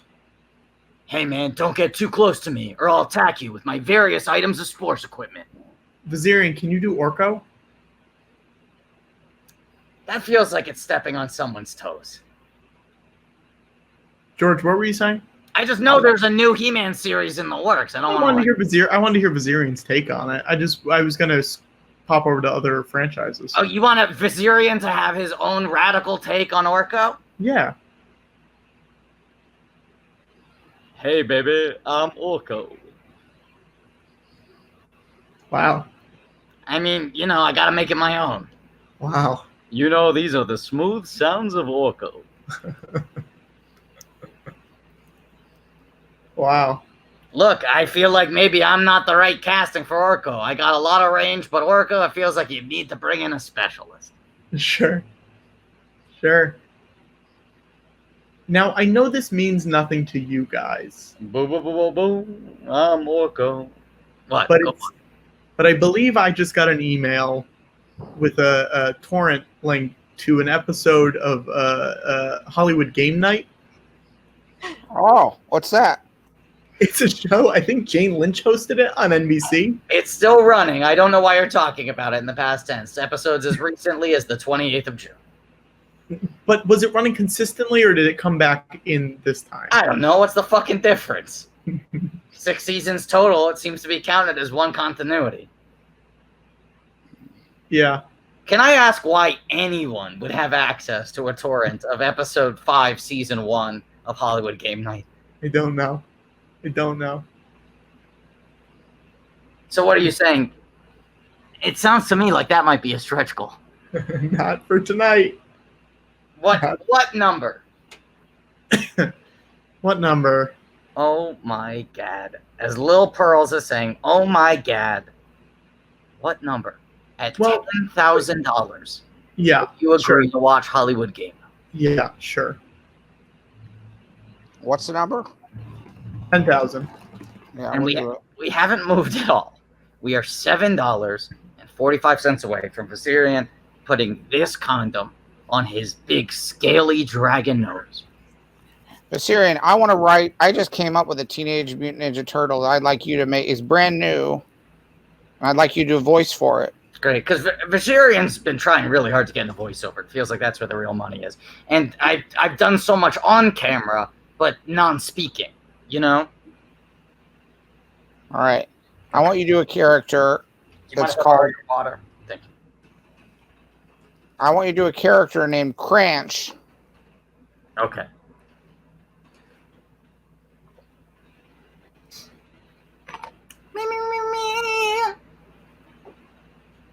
everybody, I'm Cranch.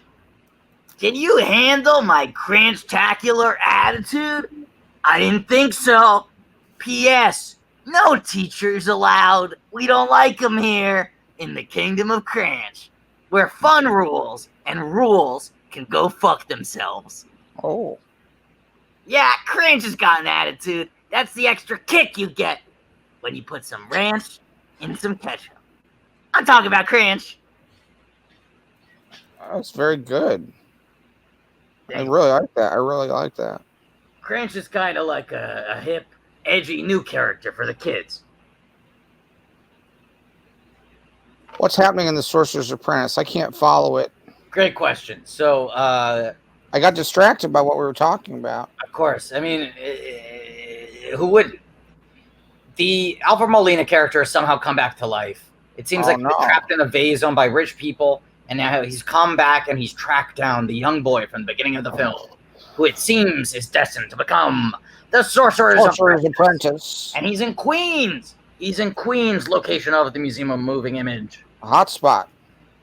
A hot spot, but also a place we're raising money for.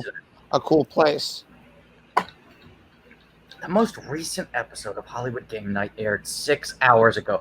It's still airing every Sunday. Vizirian? Patrick Kottner had the fucking nerve to talk about that show in the past tense. What? Vizirian, it feels weird. Someone just pointed out in the chat. It feels weird in the middle of a pandemic for you and Watto to be sharing the same cup. Oh, Arthur quarantine, pals. Hey, perhaps you noticed there's a reusable metal straw, and I've been sanitizing it with my fire breath. How much money would someone have to donate for us to watch a season of Survivor? I'd do it. $2 million. Do you think Tom Sharpling knows that we're still streaming? Who's Tom Sharpling? Yeah, I have no relationship with Tom Sharpling. You guys have been watching the stream all day. You should know. Oh, what, the best show? Yeah, I listen to that all the time. Yeah. I believe you're both from New Jersey, George. Yeah, George listens to like 10 hours of that a day. He's not even listening to like Best Show Gems. He's listening to the uncut episodes. Yeah, I'll listen to the old stuff. Yeah. He's going through the archives. Yeah. What's your fucking deal, Patrick? Well, what's your deal, Patrick? Oh, I'm sorry. No, I'm genuinely asking because... Curious. What do you want to know? Well, the truth is, Patrick, that some days I just don't feel like writing. How do you find the motivation to do what you do? Producing on a daily basis. You know, it's mostly it's because it's all for a good cause and we're raising money for charity. Oh, I'm doing something good for the world, and it helps make me feel like I'm actually doing something during this instead of being cooped up inside. I followed you on Twitter. Did you? Yeah. Has everyone else? I don't know. And please don't be mad. You promise not to be mad? Yeah, what is it, George? I also follow NBC 1600 Penn. Why would you do that, George? I just watched all the episodes. I might as well see what their Twitter's up to. George, why would you do that? Just that to see. feels... You want me to unfollow them? I would love it if you unfollowed them. I would love it if you unfollowed them. I was going to. I don't care for that joke. George. Yeah. John Lovett was really hard on that show. Yeah. I'll take that joke. I don't love it. I'll leave it. Yeah, I'm afraid I have to leave it now, Patrick. I'm afraid that joke's getting to leave it. And that's a stretch goal. And that's a stretch goal. That's a stretch goal. Well, that's a stretch goal.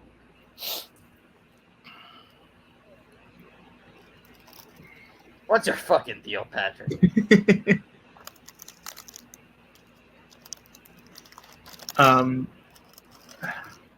It is amazing that we're still getting donations, guys.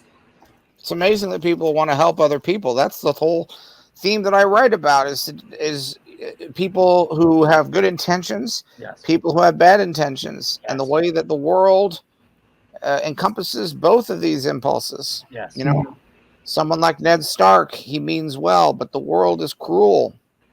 Perhaps he's too good for this world. Wow. George. Some people decide they want to have a wedding. Yes. And then turns out the wedding is an ambush for murder. George, I would be remiss if I didn't ask. Approximately how many graham crackers have you eaten? 3. You should probably stop, George. No, I think he's just getting started. Vizarian, can I ask a question? Sure, ask it as I put a condom on my long dragon nose. Yeah, we're just getting to know each other. Yeah. I've seen you on the streams. I feel like I know you. I mean, I'm trying to get to know you. That's why I keep on asking what your fucking deal is. You said to me you don't know anything about Game of Thrones, and then I asked you know there's dragons in it, and you said yes. George, can I actually tell you something? Yeah. I for a time booked a Game of Thrones convention. What? Oh. This is real. For a time, I booked a Game of Thrones convention, a very popular Game of Thrones convention. Very popular. Way to call you on the shot. I believe it was called Con of Thrones. Oh, yeah. Having never seen the show. How did you do that? How did you book? You know, it was tough. I sort of took suggestions on who we should reach out to. Take suggestions. What were you on, Herald Night? Oh, boy. But seriously, where are you on Herald Night? It's hard to keep track because Abby and Alana never made it. I was not on Herald Night. George, I didn't know you were a improv fan. Well, Khal Drogo, the actor who played Khal Drogo was an intern. He took some classes at UCB. Oh, wow. It's a hobby that George picked up while he was trying to unwind from writing the books. Yeah. Now, George, I will say this. I've emailed with you directly asking you to do ASCAT, a show I used to book multiple times. And you always said you would do it, and the timing just never worked out. I will do it. When do you want me to do it? I'll do it. I have free time now. He was busy writing. I mean, the show doesn't exist anymore. But I was writing. No, Game of Thrones. Yeah, it's over. But I've been writing the books. Yeah. Yeah. That's the show you were referring to? Not Game of Thrones. I was not referring to Game of Thrones. Well, I'll do your show. My show doesn't exist anymore, though, George. Well, I'll write the book of it then. Okay, Yeah, I would love it if you would write the book of it. George's show doesn't exist anymore either. They got to the end before he did. Oh. George, can you give us a exclusive about the last book? The final book in the saga. I want exclusive. Give us a little. Well, Winds of Winter is book 6. But do you have anything mapped out for book 7? Oh, I got stuff booked out. Let me see what I got on my computer. I want you to see what's happening right now. On the movie? No. Do you see what's happening on Viserion's nose?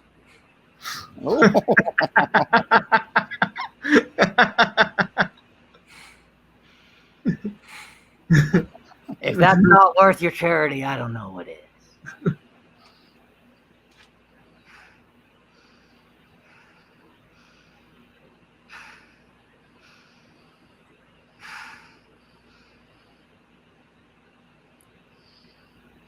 Okay, let's look at those stretch goals. Let's look at those stretch goals. All right. You're so close. So I'll just give you what some of what's already. So Winds of Winter picks up after the last book, and then last one, the final book's going to be A Dream of Spring, and a lot of the stuff you've seen on the show, Daenerys goes crazy, burns down a town. Dragon melts the chair that they've all been in the Iron Throne. People got really mad about it. Started me thinking, oh no, they don't like my ending. So I got to thinking, what if it ended different? Maybe basically she won't burn down the city. And she says it. She says, I'm not going to do it. Don't worry. Don't be mad. And then in the last book, the dragon won't melt the throne. Basically, all the stuff that people are mad about. I'm really glad the show got there first because everyone was so furious at all my ideas. So I'm going to just write the opposite of it. No, George, I just looked up how many pages have been in all the books so far because I figured we might be able to make that a stretch goal. Yep. And we've already passed it. What? Uh-oh. 4,288 pages for all the books. Oh, that's a lot. Now, and George, here's something I did not realize. All right. The most recent book came out in July 2011. Yeah. George, buddy. Can I tell you how much I've been enjoying these RATLIFF streams? Yeah, tell me. He's been Very watching much. every minute of every one. I wouldn't miss a minute of it. I watched to the beginning to the end. Sometimes I show up early. What was Sometimes he rewatches. He needs to watch them to unwind from And a then hard day of writing. And then I've also been I would watch. I realized I need to watch these episodes first before the live stream. Yeah. So that I'm not distracted, so I know what they're talking about. And then you also got to give him a quick watch again after the live stream. Yeah. And of course, I've seen them before a couple years ago. Yeah. Do you have any favorite moments from the streams? Yeah. Do you want to tell us? Yeah. I like when you sing songs, like those Broadway shows, because then I think, well, what's that from? And so then I fell down a rabbit hole. I thought, well, I need to rewatch Hairspray. Oh. And I thought, well, there's the movie of the musical, then there's the movie the musical is based on. And then I started thinking, well, maybe I should watch all of John Waters' movies. And then some of those have commentary. So then you think, well, this is a good opportunity to take a break from writing. It's a bummer because you want to write so badly. Oh, I want to write so badly. But you have to watch both of those movies. And to be fair, you also need to watch a filmed recording of the Broadway play and also the NBC live musical telecast of Hairspray. You need to be able to compare all four. Yeah. Yeah, because one of the things I was thinking, hold on. One of the things I was thinking, hold on. I hope you don't mind waiting a few minutes for George R.R. Martin. We'll wait as long as it takes. It's always worth the wait with George R.R. Martin. Oh, that's a good idea. Do you think I should have a podcast called Worth the Wait? Yeah. I think It's Always Worth the Wait with George R.R. Martin is a pretty good title for something. I think so too. I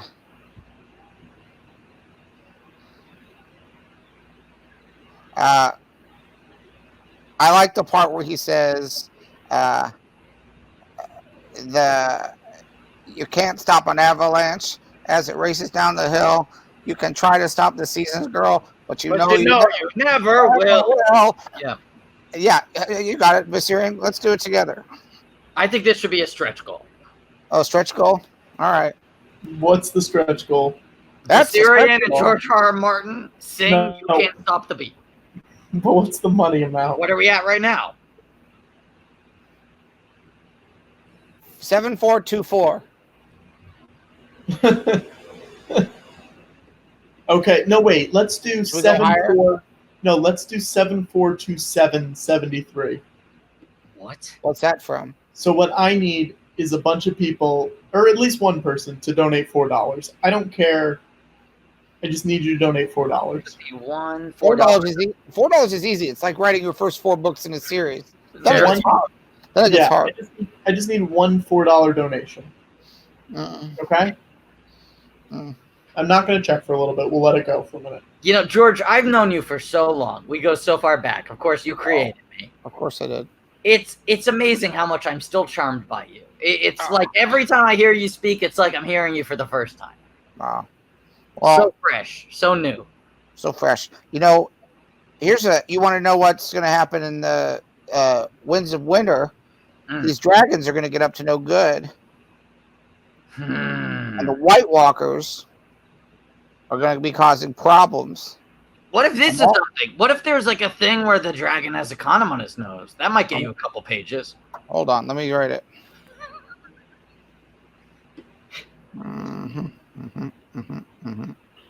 All right, guys, we got the $4. Go ahead. Okay. All right, Hey, you start. Hang on. So you're not singing over each other. Why don't you guys each take a verse? Oh, we're gonna all. Yeah, we're not monsters. We know how it works. You think George R. R. Martin and Viserion don't know from musical theater? All right. That's fucking guy's deal. All right, you want to start, Viserion? Well, you said this is your favorite part, the opening. No, I like when you start. Okay, ready? Because my favorite thing is to finish things. Oh, of course. What I'm known for. Well, but does that mean I don't know the order here? If it, odd or even, if it's gonna end. I'll start. Okay, ready? Yeah. You can't stop an avalanche as it races down the hill. You can try to stop the season's girl, but you know you never will. George, take it. And you can try to stop my dancing feet, but I just cannot stand still. Because the world keeps spinning round and round, and my heart's keeping time to the speed of sound. I was lost till I heard the drums, and I found my way. Because you can't stop the beat. Ever since this whole world began, a woman found out if she shook it, she could shake up a man. And so I'm gonna shake and shimmy it the best that I can today. Because you can't stop the motion of the ocean or the sun in the sky. You can wander if you want to, but I never ask why. If you try to hold me down, I'm not going to spit in your eye and say that you can't stop the beat. You can't stop the river as it rushes to the sea. You can try to stop the hands of time, but you know it just can't be. And if they try to stop us seaweed, I got the NAACP. Because the world keeps spinning round and round, and my heart's keeping time to the speed of sound. I was lost till I heard the drums, and I found my way.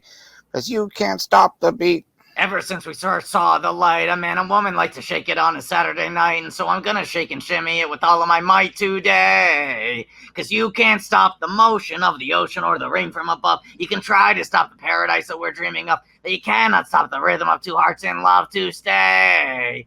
Cause you can't stop the beat. You can't stop my happiness, cause I like the way I am. And you just can't stop my knife and fork when I see a Christmas ham. So if you don't like the way I look, well, I just don't give a damn. Cause the world keeps spinning round and round, and my heart's keeping time to the speed of sound. I was lost till I heard the drums, and I found my way. Cause you can't stop the beat. Ever since this whole world began, a woman found out if she shook it, she could shake up a man. And so I'm going to shake and shimmy it the best that I can today. Because you can't stop the motion of the ocean or the sun in the sky. You can wonder if you want to, but I never ask why. And if you try to hold me down, I'm going to spit in your eye and say that you can't stop the beat. Oh, you can't stop today. No, as it comes racing round the track. Oh, yes, because yesterday is history. Be gone, and it's never coming back. Look ahead, because tomorrow is a brand new day, and it don't know white from black. Yeah! But the world keeps spinning round and round, and my heart's keeping time to the speed of sound. I was lost till I heard the drums, and I found my way, because you can't stop the beat. Ever since we first saw the light, a man and woman like to shake it on a Saturday night. So I'm gonna shake and shimmy with all of my might today. Cause you can't stop the motion of the ocean or the rain from above. You try to stop the paradise that we're dreaming of, but you cannot stop the rhythm of two hearts in love to stay. Cause you can't stop the beat.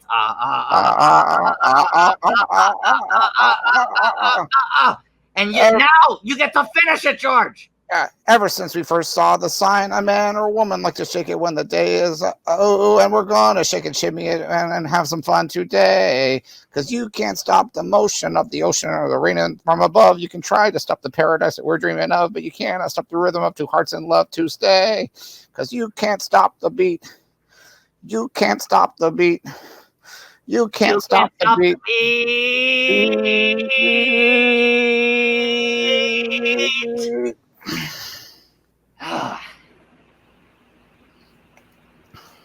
What are we up to? Let's refresh.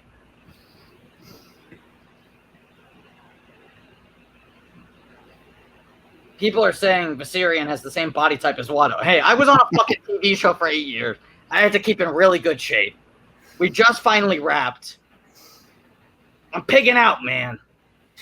Don't body shame me. Also, Watto's a bad influence. I've been staying with him, and the guy's only got junk food and O'Leary fine wine. Here's a little something I just came up with. I don't know if I'm going to use it, but share it. One of the things that in the show, there's characters who die, and then in the books, sometimes they come back, like Lady Stoneheart. Do you know about that, Patrick? No. Patrick, you know about Lady Stoneheart? I don't know anything about that. All right. Well, she was Ned Stark's wife. She got killed at the Red Wedding. Oh. And then in the book, she comes back as Lady Stoneheart, like a zombie. Oh, wow. But in the show, she doesn't. So that's different. So I thought, hey, maybe I'll do more of that. Yeah. So here's a little something I've been working on. Oh, I can't wait to hear. The ghost of Joffrey Baratheon was feeling restless. Yeah. Ever since he choked on that poison pie, he'd been floating around, feeling lonely. He liked the days when he got up to mischief, tormenting people. So it occurred to him, why not go back to his hometown, King's Landing, and play tricks on people, mean ones. Because Joffrey had not changed in death. He was as badly behaved as ever. I didn't write most of this. I just started talking after all. All I wrote was the ghost of Joffrey Baratheon is feeling restless. I don't know if that's good. Sometimes I'll just write out.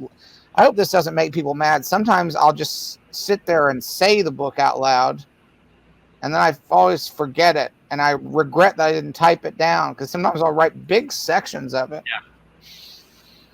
Look, you can't rush art, and if it belonged in the book, you would have written it down. That's all I'm asking. Don't rush me. Don't rush him. You're going to take his own time. If you ask me, I mean, you're 9 years later, and how many pages have you written? Thousands. I think you're right on track. Thousands of pages. Yeah. Patrick, a lot of it's not sleep. Patrick, are we going to get one of your classic naps on camera? We've heard about these naps, Patrick. Do you honestly want to know? I'm actually doing work on my phone.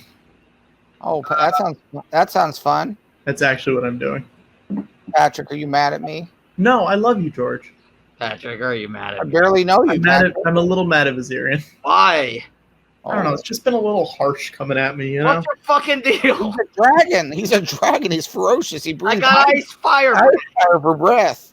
It just feels like what I imagine it is to be a club comic in the 90s going on WTF all these years later. Thank you. Oh my God, thank you. That means so much to me. That's what it feels like. Can I confess something? Oh, please. Sure, George. I went back and re-listened to all the WTFs. George.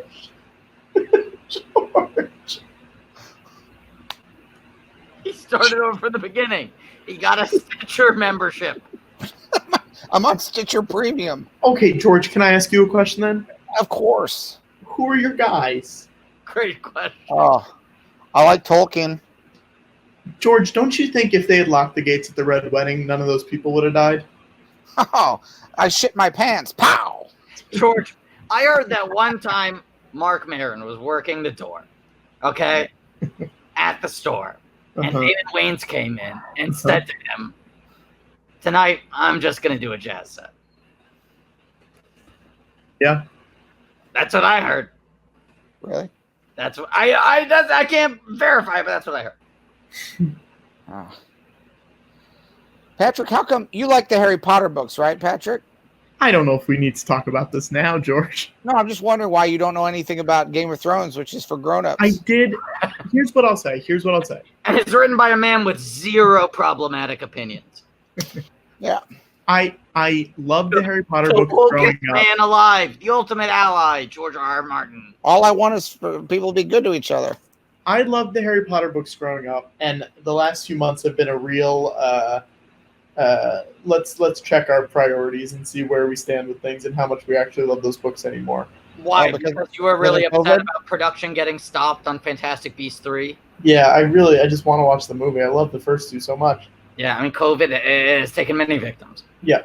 But I was not a medieval guy, really. Well, it's not medieval times. No, I like medieval times.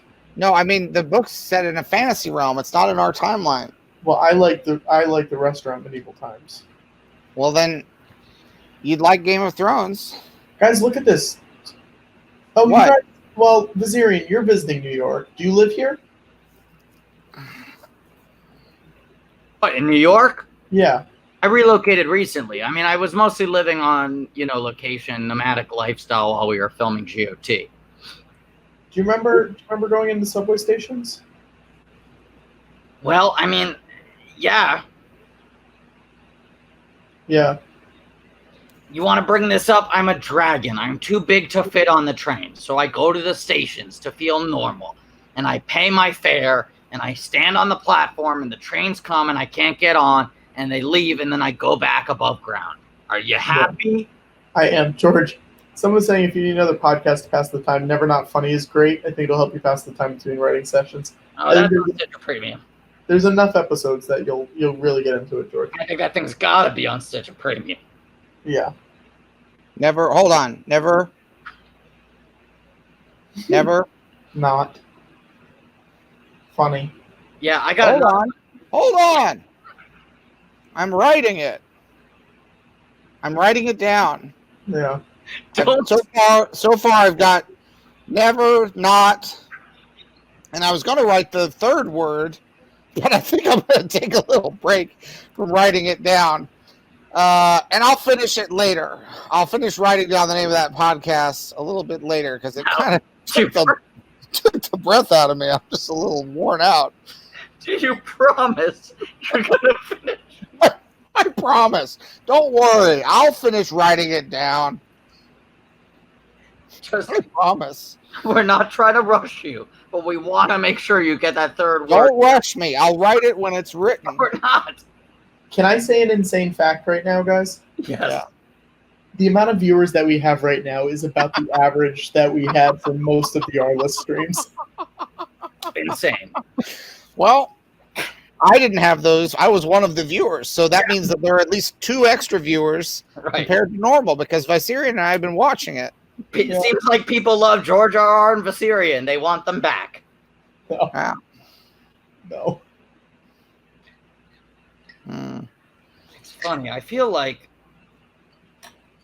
George, you've been talking about wanting to finish these books. You just want to I want to finish them so bad. I really, Patrick, you have to believe me. I want to finish writing The Winds of Winter and A Dream of Spring. Do you know what I want, Patrick? All characters have a want. Oh, it's just like in a musical, the I want song is key. It's key. Do you know what I want, Patrick? No, tell me, Viserion. I want the answer to one simple question. Yeah. What's your fucking deal? Oh. Wait, are you Big J Okerson on CISO, Viserion? Why? Because he had a show called What's Your Fucking Deal? Oh, yeah, of course. I knew that. Viserion's a member of the Legion of Skanks? Oh, I love those guys. Skankfest. I'm kidding. I'm kidding. I was making fun of problematic viewpoints. Unlike Watto, Viserion is clean as a whistle. When I had CISO, I watched it day and night. I watched everything on it. Yeah. And when I got to the end of CISO, I'd watch it again. You got excited every time you got to the end of CISO because you went, time to go back to the beginning. Time back to the beginning. Yeah. It was a journey.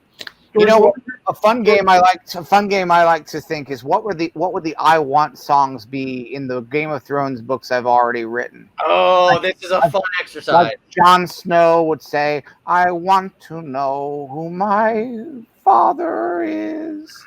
I want to know who my mother is.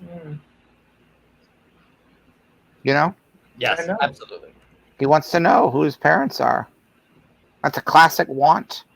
He thinks his father's dead, but then it turns out it's not true. Mm-hmm. People on the West Coast must love this because it's only 11:23. Oh. Yeah, I love it on the West Coast. Yeah. At the end of the day, that's who we're doing it for. That's who we're doing it for, the West Coast. For the West Coast. George, what did you like? George, what did you like on CISO? What were your favorite shows? I liked Debate Wars. Yeah. I liked what's the one with the therapist? Shrink. Tim Baltz. Yeah. The great Tim Baltz. Great Tim Baltz. Friend of the show. One of our finest. Trying to think what else. It's hard to remember the titles because it's been so long. I liked Night Train. Yeah.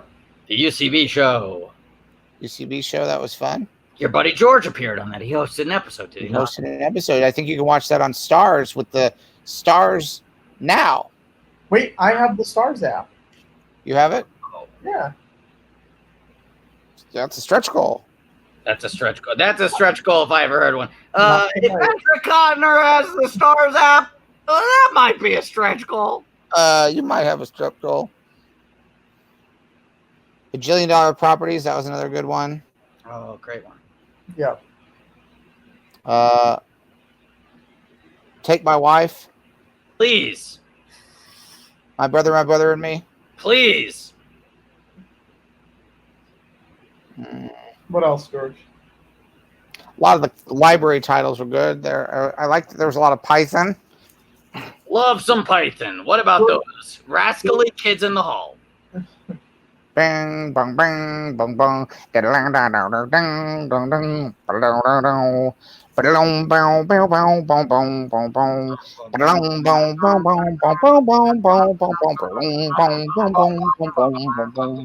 Ba-da-dum, boom, boom, boom, boom, boom, boom, boom, boom, boom, boom. Ba-da-dum, boom, boom, boom, boom, boom, boom, boom. Ba-da-dum, boom, boom, boom, boom, boom, boom, boom. Ba-da-dum, boom, boom, boom, boom, boom, boom, boom. Ba-dum, boom, boom, boom, boom, boom, boom. Bow, bow, bow, bow, ba-da-da-da. Ba-da-dum, bow, bow, bow, da-da-da-da. Ba-da-dum, bow, bow, bow, da-da-da-da. Da-da-dum, dum, dum, dum. Ba-ding, bing, bing, bing, bing, bing, bow. George, did you like The State? Yeah, I like those guys. They're funny. He watched that entire show 6 times. It's a short show. Yeah. I like Wet Hot. You like the TV shows too? No, he likes when things are wet and hot. I like when things are wet and hot. That's you ever have hot honey? Wait, people are asking George if you can. No, I've never had hot honey. People are asking if you can sing the State theme song, George. I don't think I can remember that one. How's it go? Boys and girls, hot snap, hot snap. No, no, no, no, no. What? Takes me back. What's happening with the Sorcerer's Apprentice? They're in the bathroom. Uh-oh. Sounds like some potty humors right around the corner. Oh, no. Well, if it's well done, I'll laugh. They've hired a character who is a professional magician, but when I say magician, I mean illusionist. And so this sorcerer, his apprentice, and a stage magician must all work together to defeat the other evil sorcerer. Oh, Melisandre. Hello, Dave. What did you say, Patrick? Hello, Dave. What? What are you doing, Patrick? Dave. What the fuck Hello, are you saying? Dave. Someone just said this movie is only halfway over. Guys. That's accurate. I look at the progress bar. It looks like it's right in the middle. Listen, George has an entire book to finish, and you don't see him complaining about this live stream. He's taking a very, very overdue break from writing. I'll say this. I'll say this. Look, the chat is turning. The chat is turning on George and Bazarian. What are they saying? A lot of people saying bring back George and Wyatt. Impossible. They both gone to sleep. They're gone to sleep. Are you kidding me? They did this all day. I'll tell you this. They deserve a break. I don't know when I'm going to finish The Winds of Winter and begin work on A Dream of Spring. But I'll promise you this. I will finish The Sorcerer's Apprentice. Wow. Having said that, is it okay if we pause this for a little bit? Pause what? We pause the movie. Why would we do that? In all seriousness, why would we do that? Well, because I'll finish it. No. Please. Can we just take a little break from watching the movie, and I promise I'll finish it. The only way we take a break is if we do not pick up tonight. The next hour. That's fine. That's fine. I just, like, if we'll take a break, I promise we'll finish it. I promise. No, we can't do this. For once, I'm going to hold your feet to the flame. We got to finish this tonight. My Syrian, here, just hear me out. What? Let's say we stop the movie. Take a little break. And we'll finish it some other time. No. No. Please. No, I can't let you do I can't finish this. You know what? You know what? I can't even finish these graham crackers. I'm going to make a statement here. What? It might not be popular, but I'm going to make a statement. What? All right. I agree with them for not letting them make National Treasure 3 after making this movie. Why? Because this movie's bad. Hey, here. Who's with me in the chat? What's to say if I promise I finish watching it? Maybe not today, maybe not tomorrow, but I will do it. I promise. George, this is how you want the stream to end. Yes. After almost 12 hours. No, yeah. Listen. I don't. I'm promising you that I will finish watching this with everyone. I promise. No. For once, we're gonna finish something tonight. No, I'm not. Oh, yes, you are. No, I'm not. I won't. I won't. I'm not going to. Not even looking at it. Hey. I just need a little break. It's taking a little bit. It'll just take a little bit longer for me to finish than I thought. George, we have to finish. But that's not something I do anymore. You gotta. Okay. Oh wow. Hey guys. I know this doesn't impact you guys really. Mm-hmm. But we do have a piece of fan art I want to show. Oh my god. It's from the We Are Trash People pod. This is from earlier in the stream. That's wonderful. Is that Khal Drogo? Khal Drogo? Where? That's Khal Drogo from Game of Thrones. This one? Yes. Oh no. That's Khal Drogo from Game of Thrones, Khaleesi's love and husband. No, that's me, George. No, that's a direct drawing. That's definitely Khal Drogo from Game of Thrones. Khal Drogo. Wait a second. I think there's another piece of fan art that's maybe being sent in. Oh no. Where is it? I don't know. Check your text. Give me a second. I mean, give whoever a second.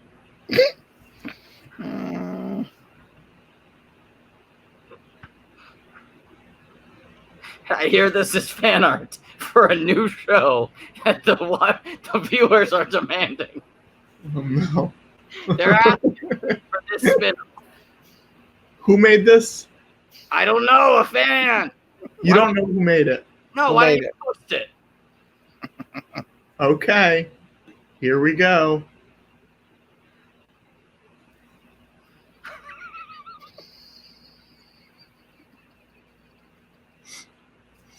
I made it. That's why I went a little quiet for a couple of minutes. I was photoshopping.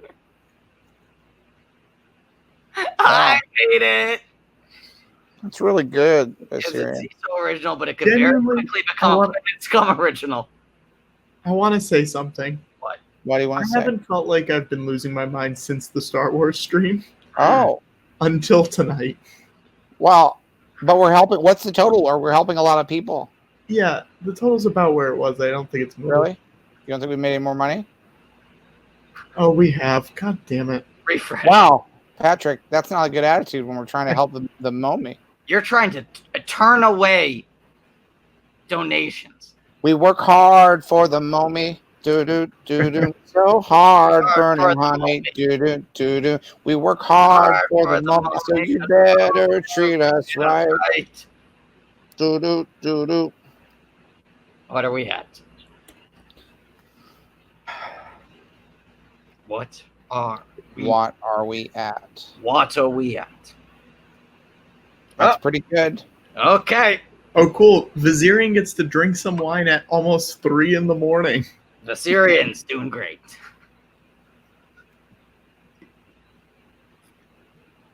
Ah, now that's a fine wine. Mm-hmm.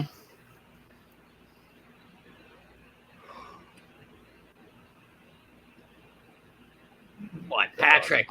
What's your fucking deal? Come on. Patrick. Are you mad at me now, Patrick? I'm not mad. I'm just falling apart.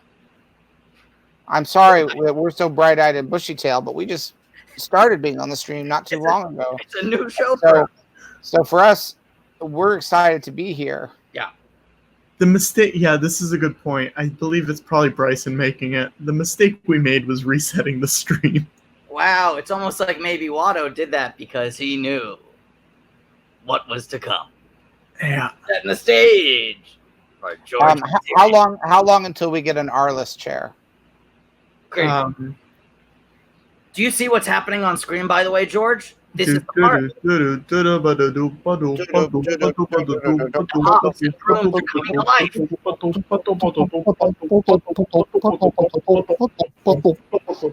entire feature-length movie was reverse engineered around this one scene. We're like 1,200 away from getting an R-less chair. Oh, we can make that easily. Okay, so everyone tweet at Mark Cuban. Everybody tweet at Mark Cuban that we just need $4 from Mark Cuban. Tell him that we're drinking his buddy Kevin O'Leary's fine wine, and he should donate. I'll say this. You could tweet at Kevin O'Leary too. Yeah. I don't want to bother the man. You worked so hard on this wine.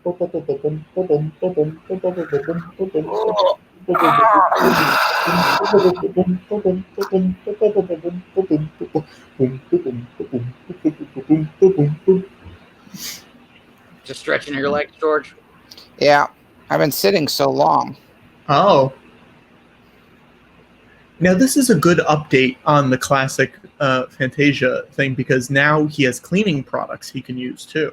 Yes. Right. And there's also electricity in the building. Yeah. So there's a different level of danger. Should I email Bobby? Bobby Wolf? Of course. See if he's around. See if he's maybe around. he's awake. Why not? What do you gotta lose? It's not like you're burning an ass. He's a good friend at this point, is he not? Yeah. I heard he sent a very heartfelt email. He did. He did. Pretty touching. He's a good guy.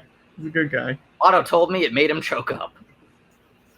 Really? Oh, it's very nice. Watto's been all over the place emotionally recently. Yeah. Unlike I'm worried about Watto. Yeah, no, Viserian's steady. Watto, that guy's a loose cannon. Hey, Watto? Yeah. What? You want me to wake up Watto? No, Viserion. Well, maybe you should because I have this piece of art. Oh. Oh, he'll love that. Updated. He'll love that. But I'm going to let him sleep. Oh, wait. Oh, no. Oh, no. Oh, no. This is from Kevin Woods. Okay, wait, so I'm seeing a pudding wig. That's Carl Drogo. Oh. Classic Lucasfilm. Kevin Woods, the great Kevin Woods. Great Kevin Woods. The garlic knot challenge. What would he make of us? What would he make of we three? What will he make of we three? What would he make of us? Yeah, Kevin Woods, we need some Viserion and George R. R. Martin art. Here's what I wonder. Should I, tell me this if this is a bad idea, should I personally draw some graphic novels of the books I already did? Yes. No, you should do it. I'm saying yes, do it, not yes, it's a bad idea. It sounds like a great idea. People, Just I've never drawn a lot like that, so it'd be hard, but I think it would take a while. Mm-hmm. You know what? You might want to take classes. If I were you, I would enroll in classes. The last classes I took a Sketch 101 at UCB. With who? Who was it? Brandon Bassam? No. Eric Tenoy. Oh, wow. Tenoy. Eric Tenoy. The great. Sketch 101. And then I got up to 301 in improvs. And then I just kept taking 301 because I felt like I was getting hung up on just the basics. And I thought, well, if something's worth doing, it's worth taking your time with it. Yeah. Yeah. I mean, that was the thing. You believed you could take as many years away as you wanted, and the UCB in New York would still be standing there for you to go back to and finish classes. Yeah, not true. Sometimes you think you have all the time in the world, and then it slips away from you. Like Ned Stark. Seems gone. You don't know what you got till it's gone. They pay Paradise. Guess what they did? They put up a parking lot. George, what was that phrase you just said? Just say it again. They paid paradise. And put up a parking lot. The phrase before that. But you don't know what you've got till it's gone. The spoken They word paid paradise. They paid paradise. They put up a parking lot. Jordan. You know what? It wasn't worth it. What was it? What I said before that? Yeah. Oh, that the time just slips away. That sounds like the tagline for our friend Mike Royce's show, Men of a Certain Age, currently on HBO Max. Hey, look, a noteworthy plug, but not worth it. That was real sweaty.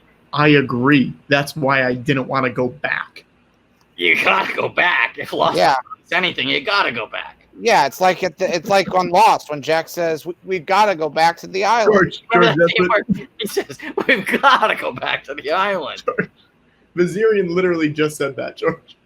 It's like on Lost. We had to go back to it. We had to go back to the island. Hang on. What's everyone's favorite season of Lost? Let's go around. I like the Tailies. Oh, 2. Season 2. Yeah. Vizirian? Vizirian was all about Shannon and Boone, so for him it peaked at season 1. Oh. Vizirian, every time I like when they killed off Boone because you're like, oh no. No, I know. What? What's going on? Vizirian, every time I say your name, my phone I think it's Vizirian. Gotta admit, that's pretty funny. Pretty funny. You've got to admit that's pretty funny. Gotta admit, that's pretty funny. Don't it always seem to go? But you If you don't know what you've got till it's gone. They paid paradise. They put up a parking lot. Ooh, bop, bop, bop, bop. Ooh, bop, bop, bop, bop. People are suggesting more movies to watch after this, and I'm gonna put my foot down and say no. I don't even think we should finish watching this movie. Sure. Please, I'm begging you, don't make me finish a thing. How long is this movie? It's too long. We can finish it tomorrow. I promise I'll come back to the StreamYard and finish it tomorrow. George, we gotta finish it. If we don't finish it tonight, we're never gonna finish it. Oh, don't say that. I promise I'll finish it. No, I believe it with everything else you do, but in this case, I do not believe you're going to wake up tomorrow and watch the rest. Let's hold on. I'll meet you back on this exact stream. No. First thing in the morning. No. And I promise we'll finish it. I'm not lying. George, I say this with a lot of love. I'm not falling for this one again. George, the craziest thing about this is for you, it's 11:41 p.m. Yeah. Yeah, that's true.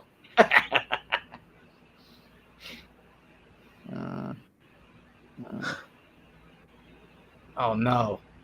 The Sorcerer's Apprentice has been no. possessed by the sneaky magician. Sneaky magician. Melisandre. Drake Stone. Santa Claus we never see. Santa Claus, what's that? Who's he? No one When cares. you're in, a stitch. When you're in an orphanage. It's a hard life. Someone's asking why we're singing that, and that's a great question from about. Because I was watching the stream earlier, and George and Watto kept singing it. Now I got stuck in my head. It's from like.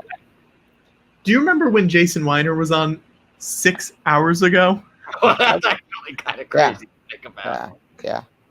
That actually really puts shit in perspective. Yeah. I mean, we could be stopping right now if you guys would just agree to my basic terms. No, absolutely not. You understand when I say, oh, we'll finish it later, I just am trying to stop. I know. Right? I can't believe you're making me say it out loud. I'm not going to finish everything. That's why we need to finish this one thing. No, you don't ever need to finish anything. That's just a myth they tell you. One thing. We just need to finish watching. You don't even need to finish one thing. George, if you want to finish, you can. Vizirian and I are going to keep watching, though. What do you mean? That sentence you said made no sense. You said if I want to finish, I can, but you're going to keep watching? Mm-hmm. Yeah, what's your fucking deal, Cotner? Cotner.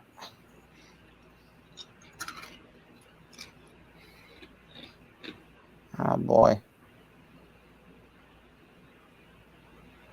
It's hard writing books. I can only imagine. It's just the same words over and over, the same letters. You start writing them, and then you just keep writing, and everybody's mad. We pitch you ideas? Yeah, absolutely. Zarian, do you have any ideas? Start a little writer's room here. All right. Just blue sky. Let's blue sky it. Blue sky it. Okay, it's Winds of Winter. Okay. All right. Who's left? Who's alive? Lots of people, but not that many. Jon Snow is back from the dead. He's going to come back from the dead. He dies at the end of the last book. I'm going to bring him back, but everybody knows he's coming back. So maybe I shouldn't bring him back. No. I say don't bring him back. Don't bring him back. I won't. I'll just say, look, he's dead. He's gone. He's dead. He's gone. You know who people like more than Jon Snow? Who? Olaf.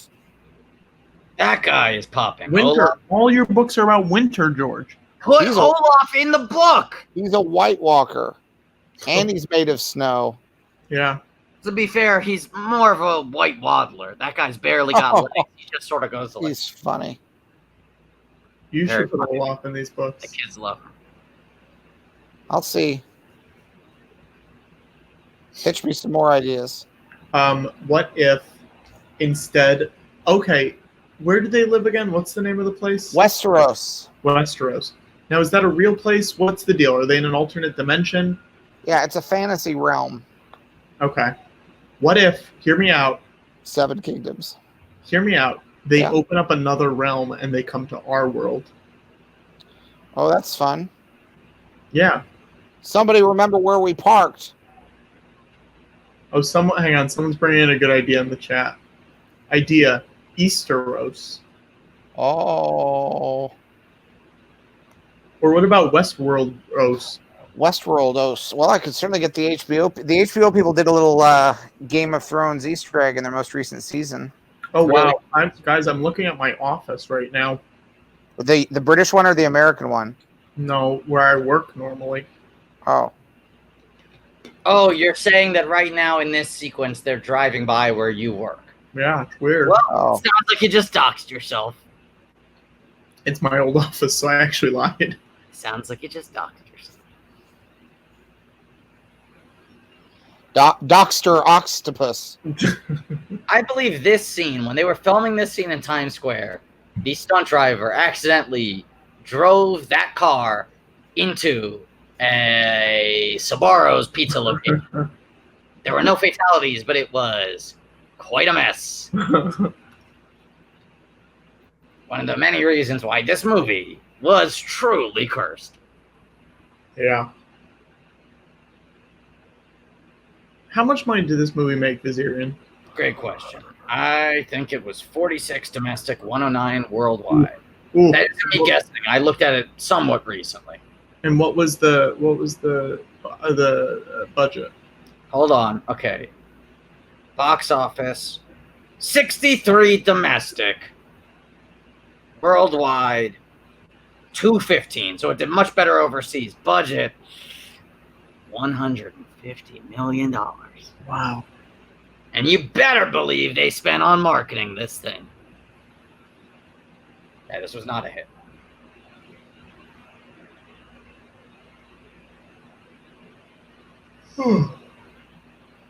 Santa Claus we never see. Santa Claus, what's that? Who's he? No one cares for you. A stitch. When you're in and for fun, it's a hard knock life. We should sing. Hang on, let's do like George starts and then it goes to me and then it goes to Zach. Should we do row your boat? Oh, well, but then it gets off. Let's make it a stretch goal. That's a stretch goal. Oh, that's a stretch goal. If you're thinking about singing row, row, row your boat, that's a stretch goal.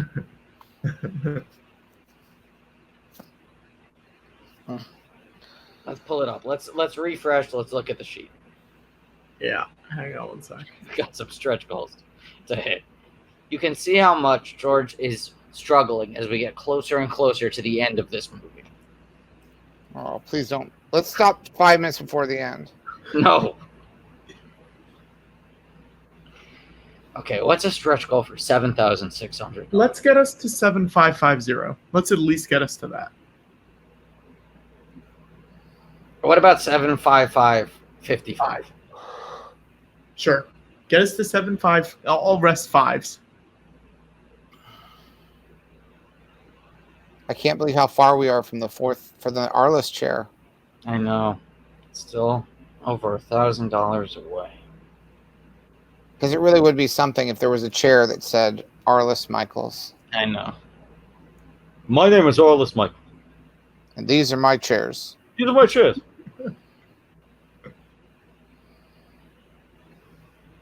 How much did they say whether you would be okay to put a button on the back of the chair that when you pressed it, it would say, "My name is Arliss Michaels, and this is my chair"? We'd have to pay music song rights though. For what? Never gonna let you. No, we just get a clean recording, a clean recording of Bobby saying live. No. Oh my god. I want to say this. Guess who's back? Guess who's back? Oh my god. Dan Hernandez? Dan Hernandez is back in the chat. Let's get him on the stream. Let's get him on the stream.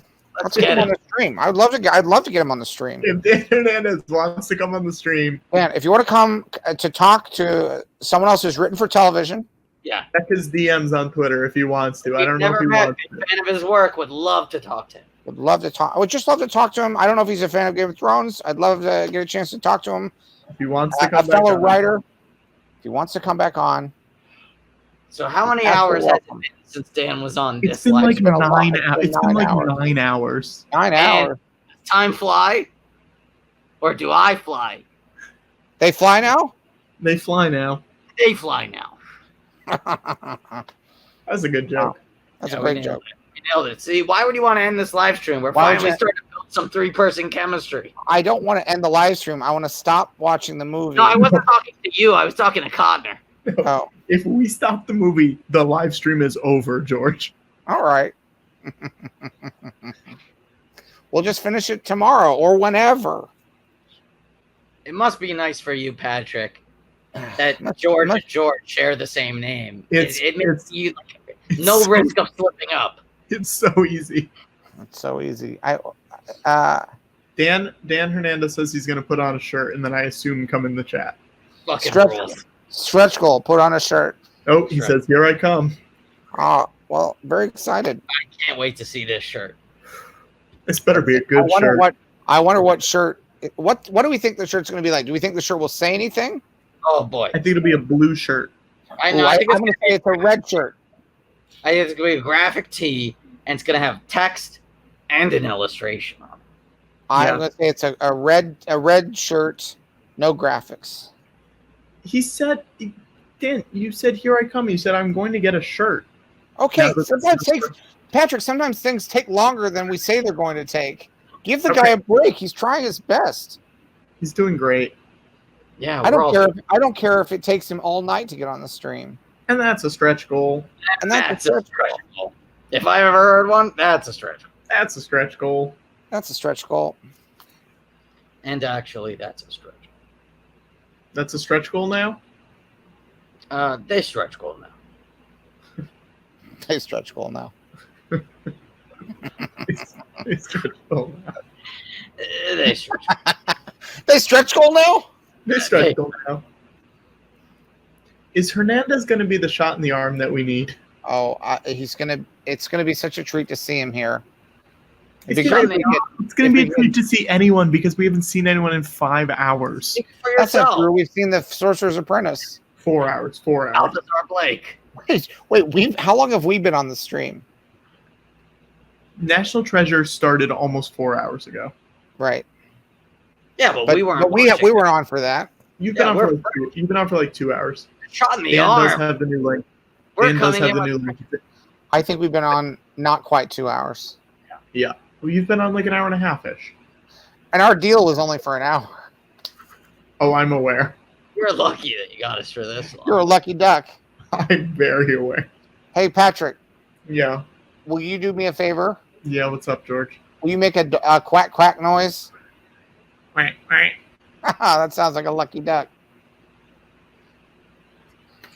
You sound like a lucky. Oh no! Someone is saying the next movie Tosaab directed after this was Las Vegas. Strange goal to watch Las Vegas. We're not watching another movie tonight. Can we watch part of it?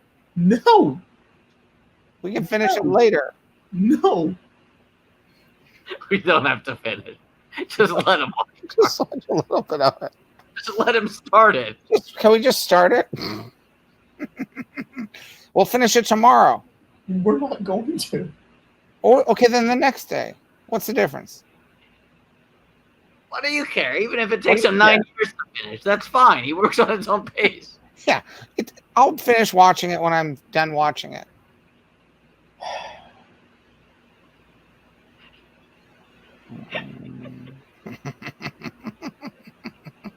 Pretty funny, Patrick. Pretty funny. They stretch goal now? They stretch goal now. They stretch goal now.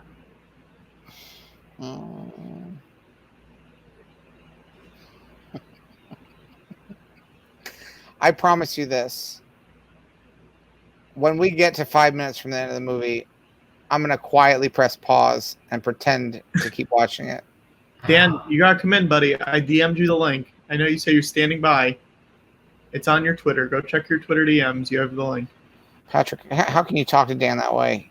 How dare you? How dare you? Buddy. I called him buddy. I know. I wasn't. It's your tone. It's a question of tone. It's a question of I'm tone. like Ramsey Bolton. Okay, I'm going to bring him in. And that's a stretch goal. Okay, I'm going to bring him in. And that's a stretch Yeah. goal. I'm so happy to meet you, Dan. Hey. George, So nice to meet you. I have been such a huge fan for so many years. Oh, that means a lot. Hi, Dan. It's good to see you. I saw you like 9 hours ago. I saw you like 9 hours ago. I'm just so blown away by the. I'm getting some feedback. What's I up? believe. Do you have the stream still open that you were watching on? Oh, I think. Yeah, you gotta close that. I do. By the way, I'm Viserion, the Ice Dragon. Viserion, I respect your work, but it was hard to watch. I'm not gonna lie. That's fine. Look, all I'm looking for is respect.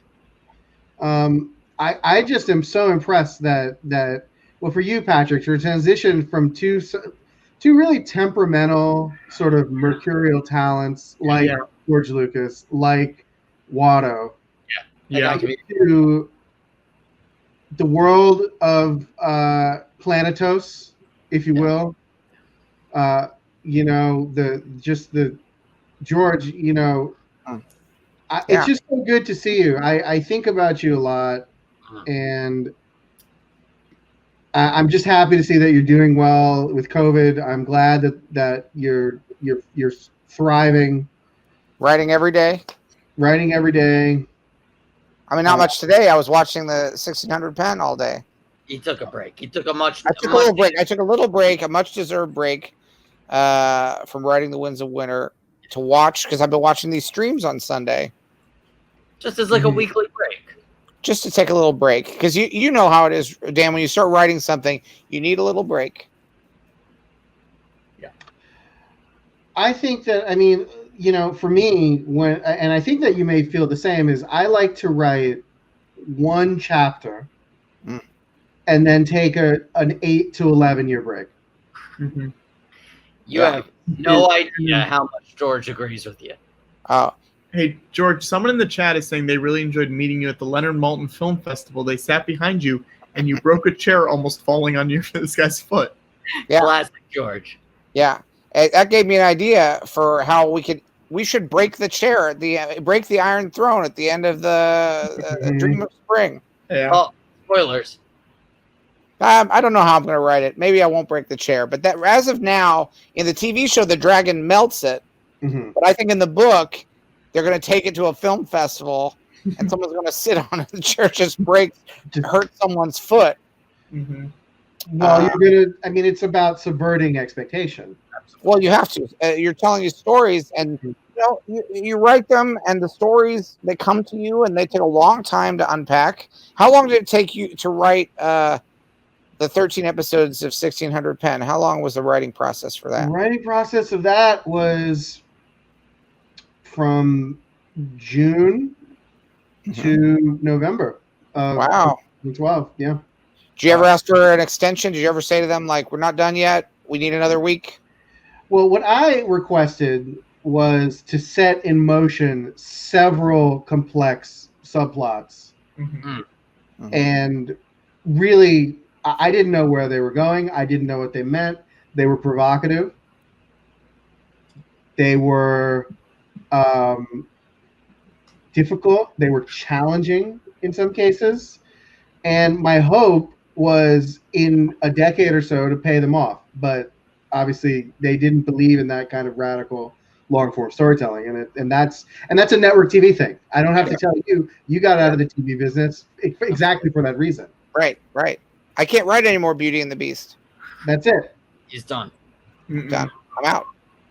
And that's, Game of Thrones to me is a TV writer making a desperate call for help. That is an undercurrent that I don't think enough people really give you credit for taking, for going into this other field, succeeding at the highest level, and then saying, this is restrictive. It's too restrictive. Right. And Viserion, you did the same thing. And that's why I think you guys make a great team. I think that's why you guys are a great creative partnership. Thank you. And if we never get the book, to me, that is my personal satisfaction, sacrifice on the altar of your artistic purity, and I can make that trade. I'm going to finish it. Dan, I'm going to finish it. I promise. He's working so hard on it. I might finish it tomorrow. He's burning the midnight oil. I'm surprised he even still has flesh at the tips of those fingers because he's been working up to the bone. Maybe you finish it next week. I hope so, but not on my account. That's what I'm trying. I'm just telling you. Right. Like, he's on his own schedule. Yeah. On your schedule. Do you want to read something you wrote to Dan, George?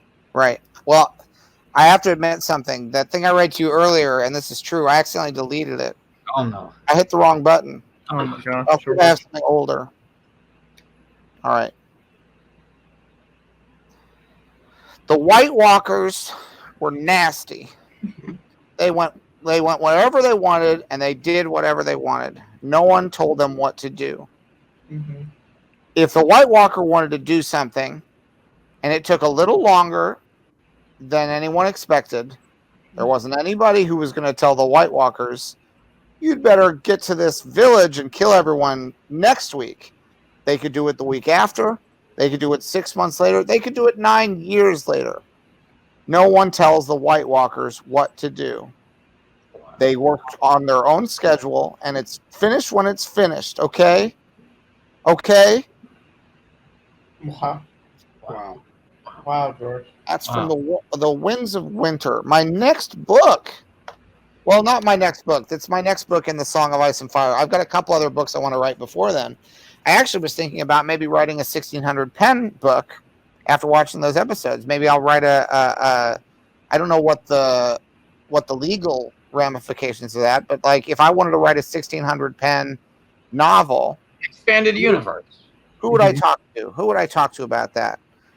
I guess these days it would be Bob Iger. All right. Straight to the top. Why started at some kind of middleman? And hearing that passage, it did remind me why they call you the American Tolkien. Why that honorific is appropriate. And it just further confirmed my belief that The Winds of Winter is going to be, which is coming out as soon as tomorrow, an incredible novel that was worth waiting for. And the thing is, I'll talk to Bob Iger, let's say in the next 2 weeks. I'll try to set up a meeting. And I'll say to him, Bob, I want to write a 1600 Penn novel. And he might say to me, we will not authorize this. In which case, I'll just do it for fun. And no one will read it. George, can I break some genuine news on this stream? Sure. Yeah. No. Oh, no. Why'd you say that as if it was going to be fun? It wasn't fun. I never said it was going to be fun. This is genuine news. This is bad news, and you I present thought it was going to be good news based on your tone. No. I mean, aliveness to it. You know that we talked about how Tarantino was watching 1600 Penn while he wrote The Hateful Eight. That's true. And now a mere 12 hours later, you bring us down.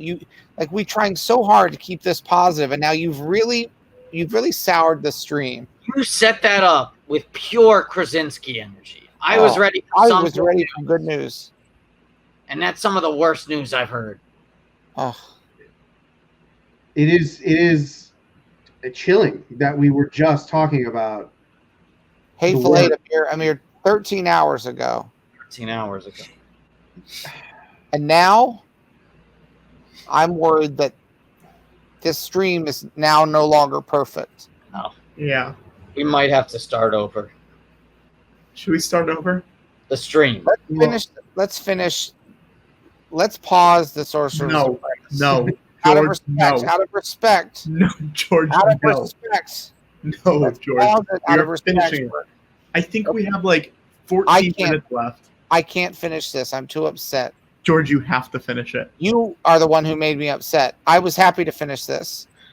Let's pause the Sorcerer's Apprentice out of respect, and then we'll finish it tomorrow.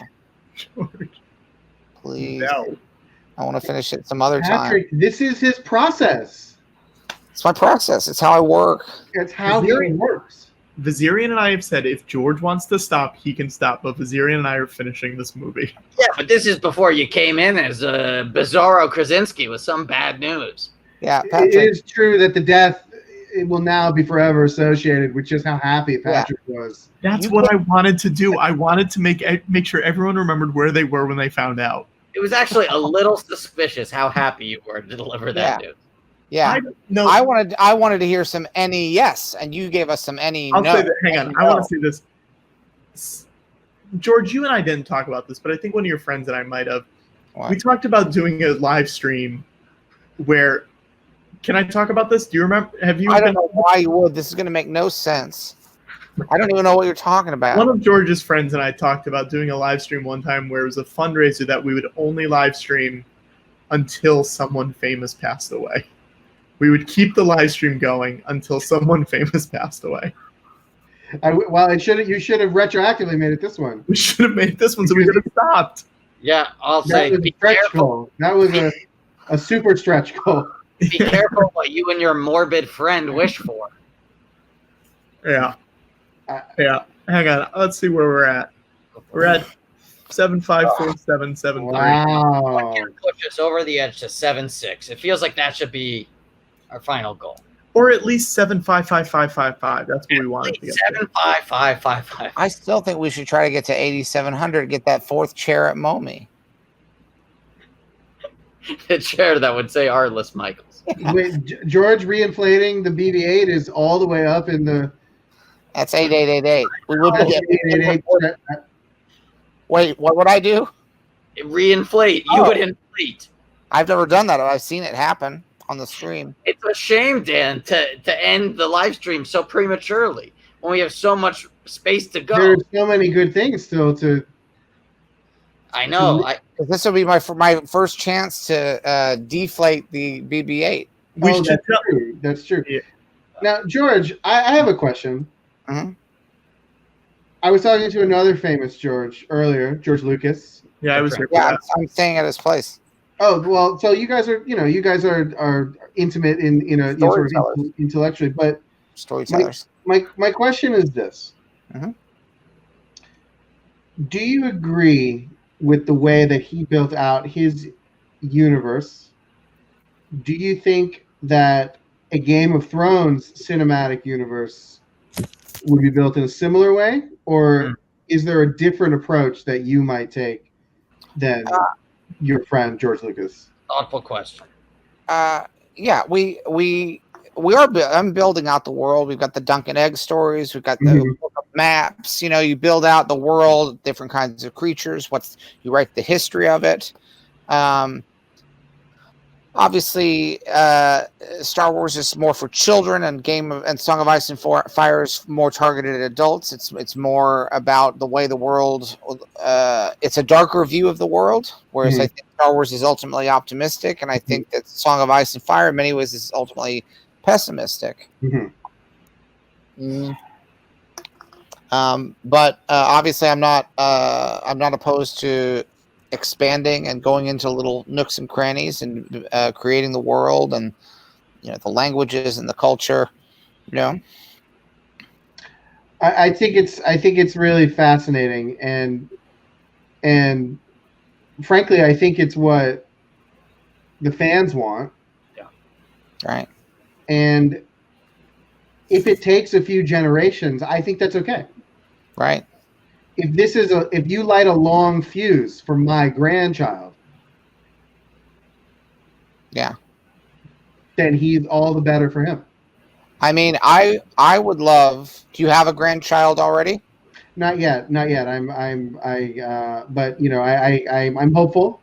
I would love nothing more. I would like nothing more than for your grandchild, when they become an adult, maybe when they're a teenager and they start to read more adult fare, for them to walk into a bookstore on the day that The Winds of Winter is released and say, I would like one copy of your latest Song of Ice and Fire book. One hollow copy, please. One hollow copy. Yeah. Let's just say on screen right now in The Sorcerer's Apprentice, Jay Baruchel, the titular apprentice himself, just killed Morgana Le Fay, enchantress from Arthurian legend, who it turns out is the uber villain in the film. And Monica Bellucci is crying over the dead body of her former lover, sorceress Balthazar Blake. I'm not going to lie. A lot of this is what I had already written for Winds of Winter. And it's really upsetting to me because I'm going to have to go back. And so much of it, it's just parallel thinking. I left it too long. When did this movie come out? 2010. Oh, okay. Well, that's on me then. Maybe I saw this. Yeah. George, this week is the 10th anniversary for this movie. There's a chance I saw this and I just forgot and thought I was writing it. And now I've written more than half of the book. I know I wrote a scene where there were brooms. Right. And we had Tyrion Lannister trying to kill these brooms, and the more he chops them up, the more brooms. They just keep making more brooms. And I thought, well, this is something I haven't seen before, but apparently I have. But don't you think that ideas can be in the zeitgeist?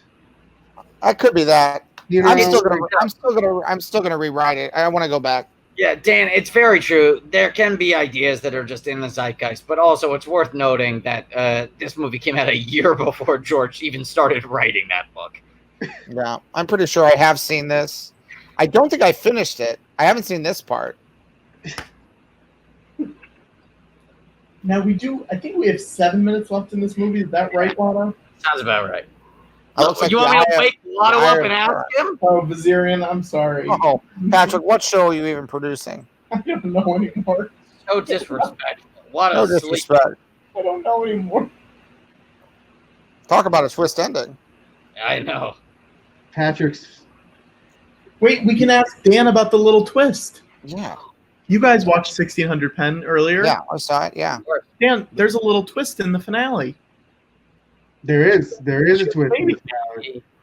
There's a twist. There is a twist in the finale, and much debated, much discussed, controversially splitting the writers' room. What side were you on? What side of the split were you on, Dan?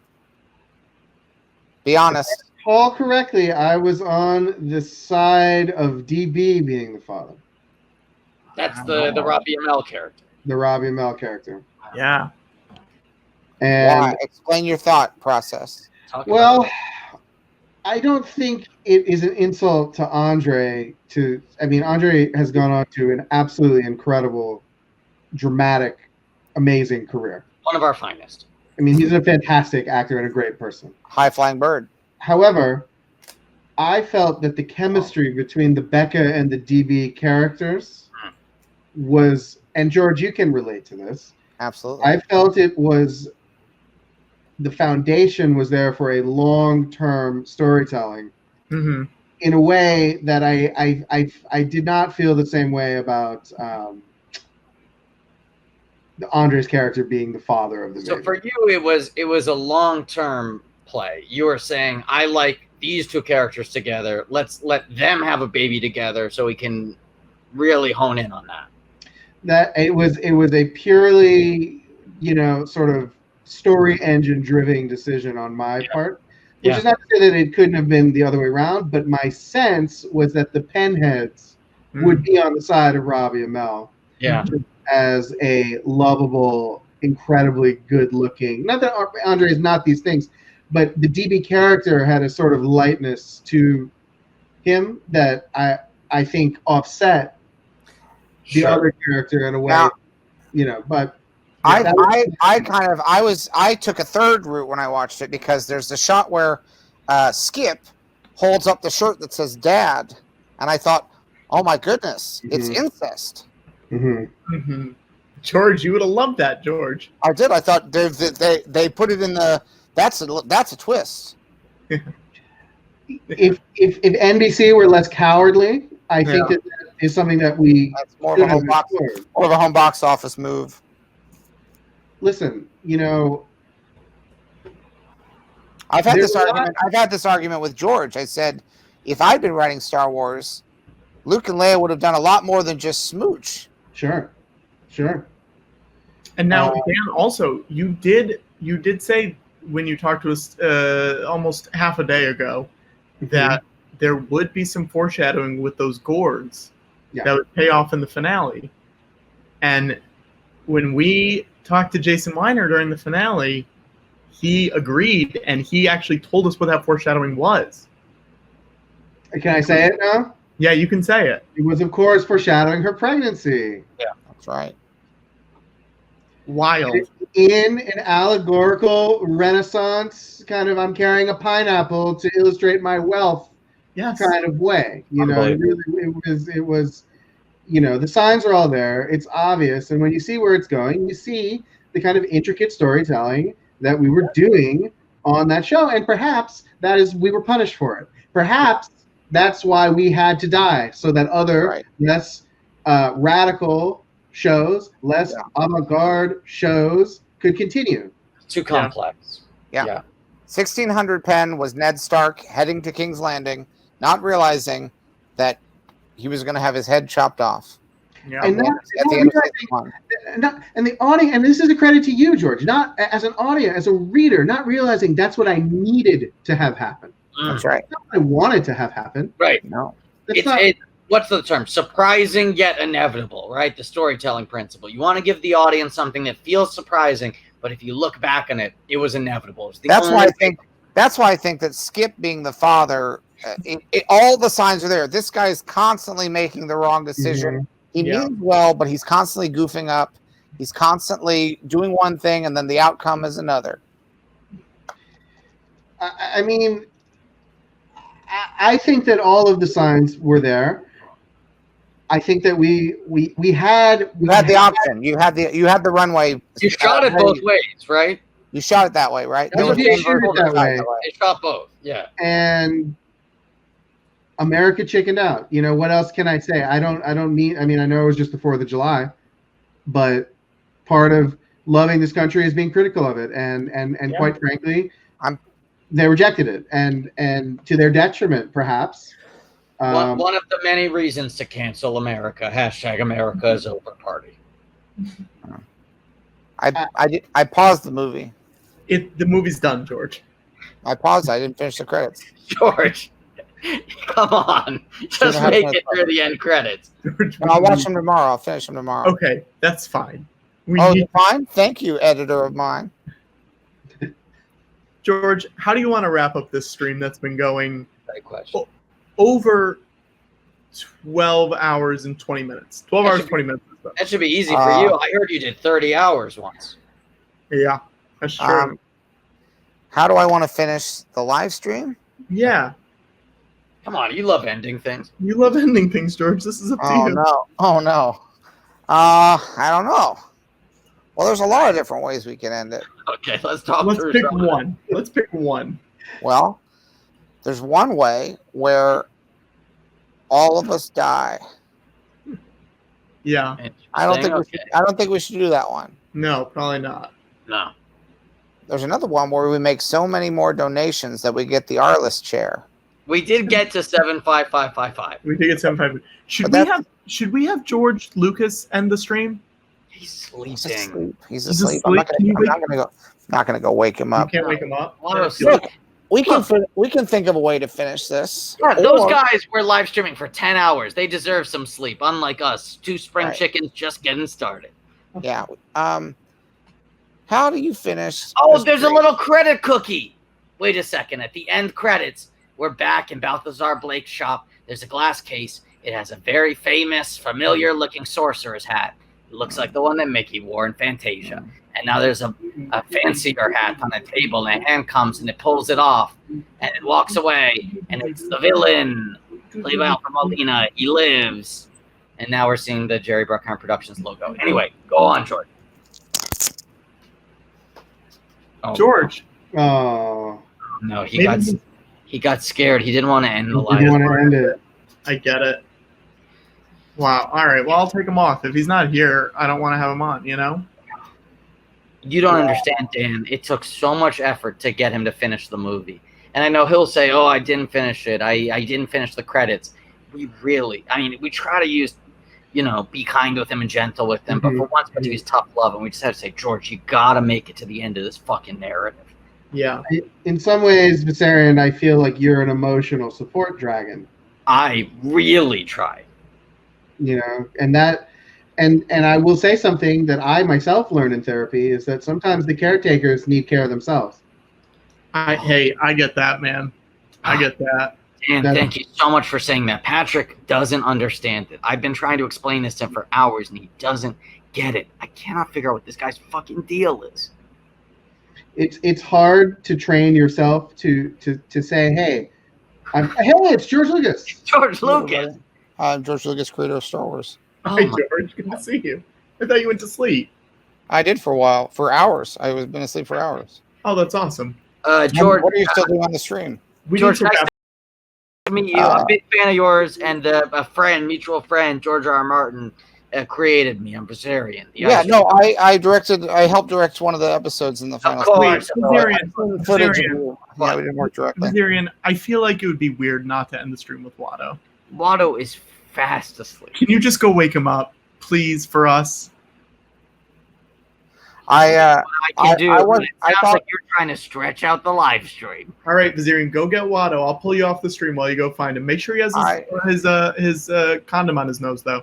I was just getting something to drink, and George came in and said he didn't want to finish the live stream. But he said if you wanted to keep it going, he would finish it tomorrow.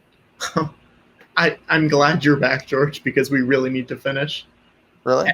Yeah, it's 3:30 in the morning, But George. George has renewed energy. Oh, it's not that late here. It's still like 12:20. I know. Yeah, I get it. West Coast is best coast, Right. Dan, it's good to see you again. Nice to see you, George. I really, I think you guys really started to peel away at the onion that was 1,600 pound. Yeah.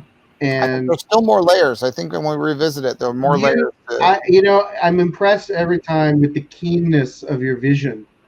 Oh, thank you. That directorial, just honing in on what's important, letting go of the extraneous, the sort of the wizardry, the tricks that we have, and just.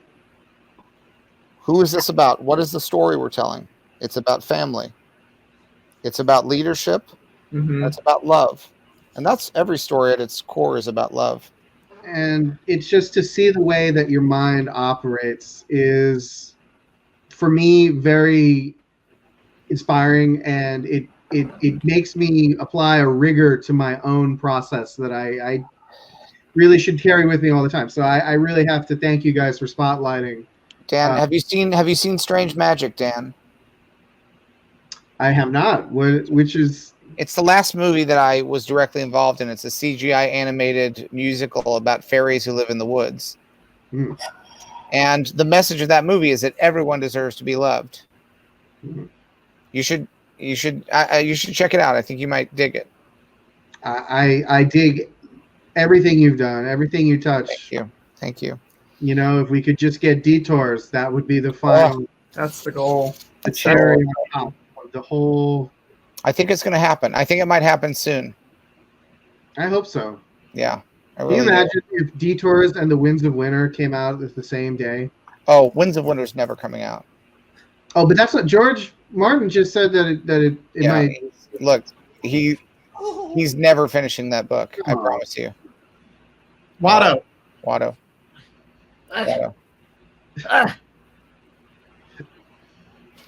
Oh no, Watto.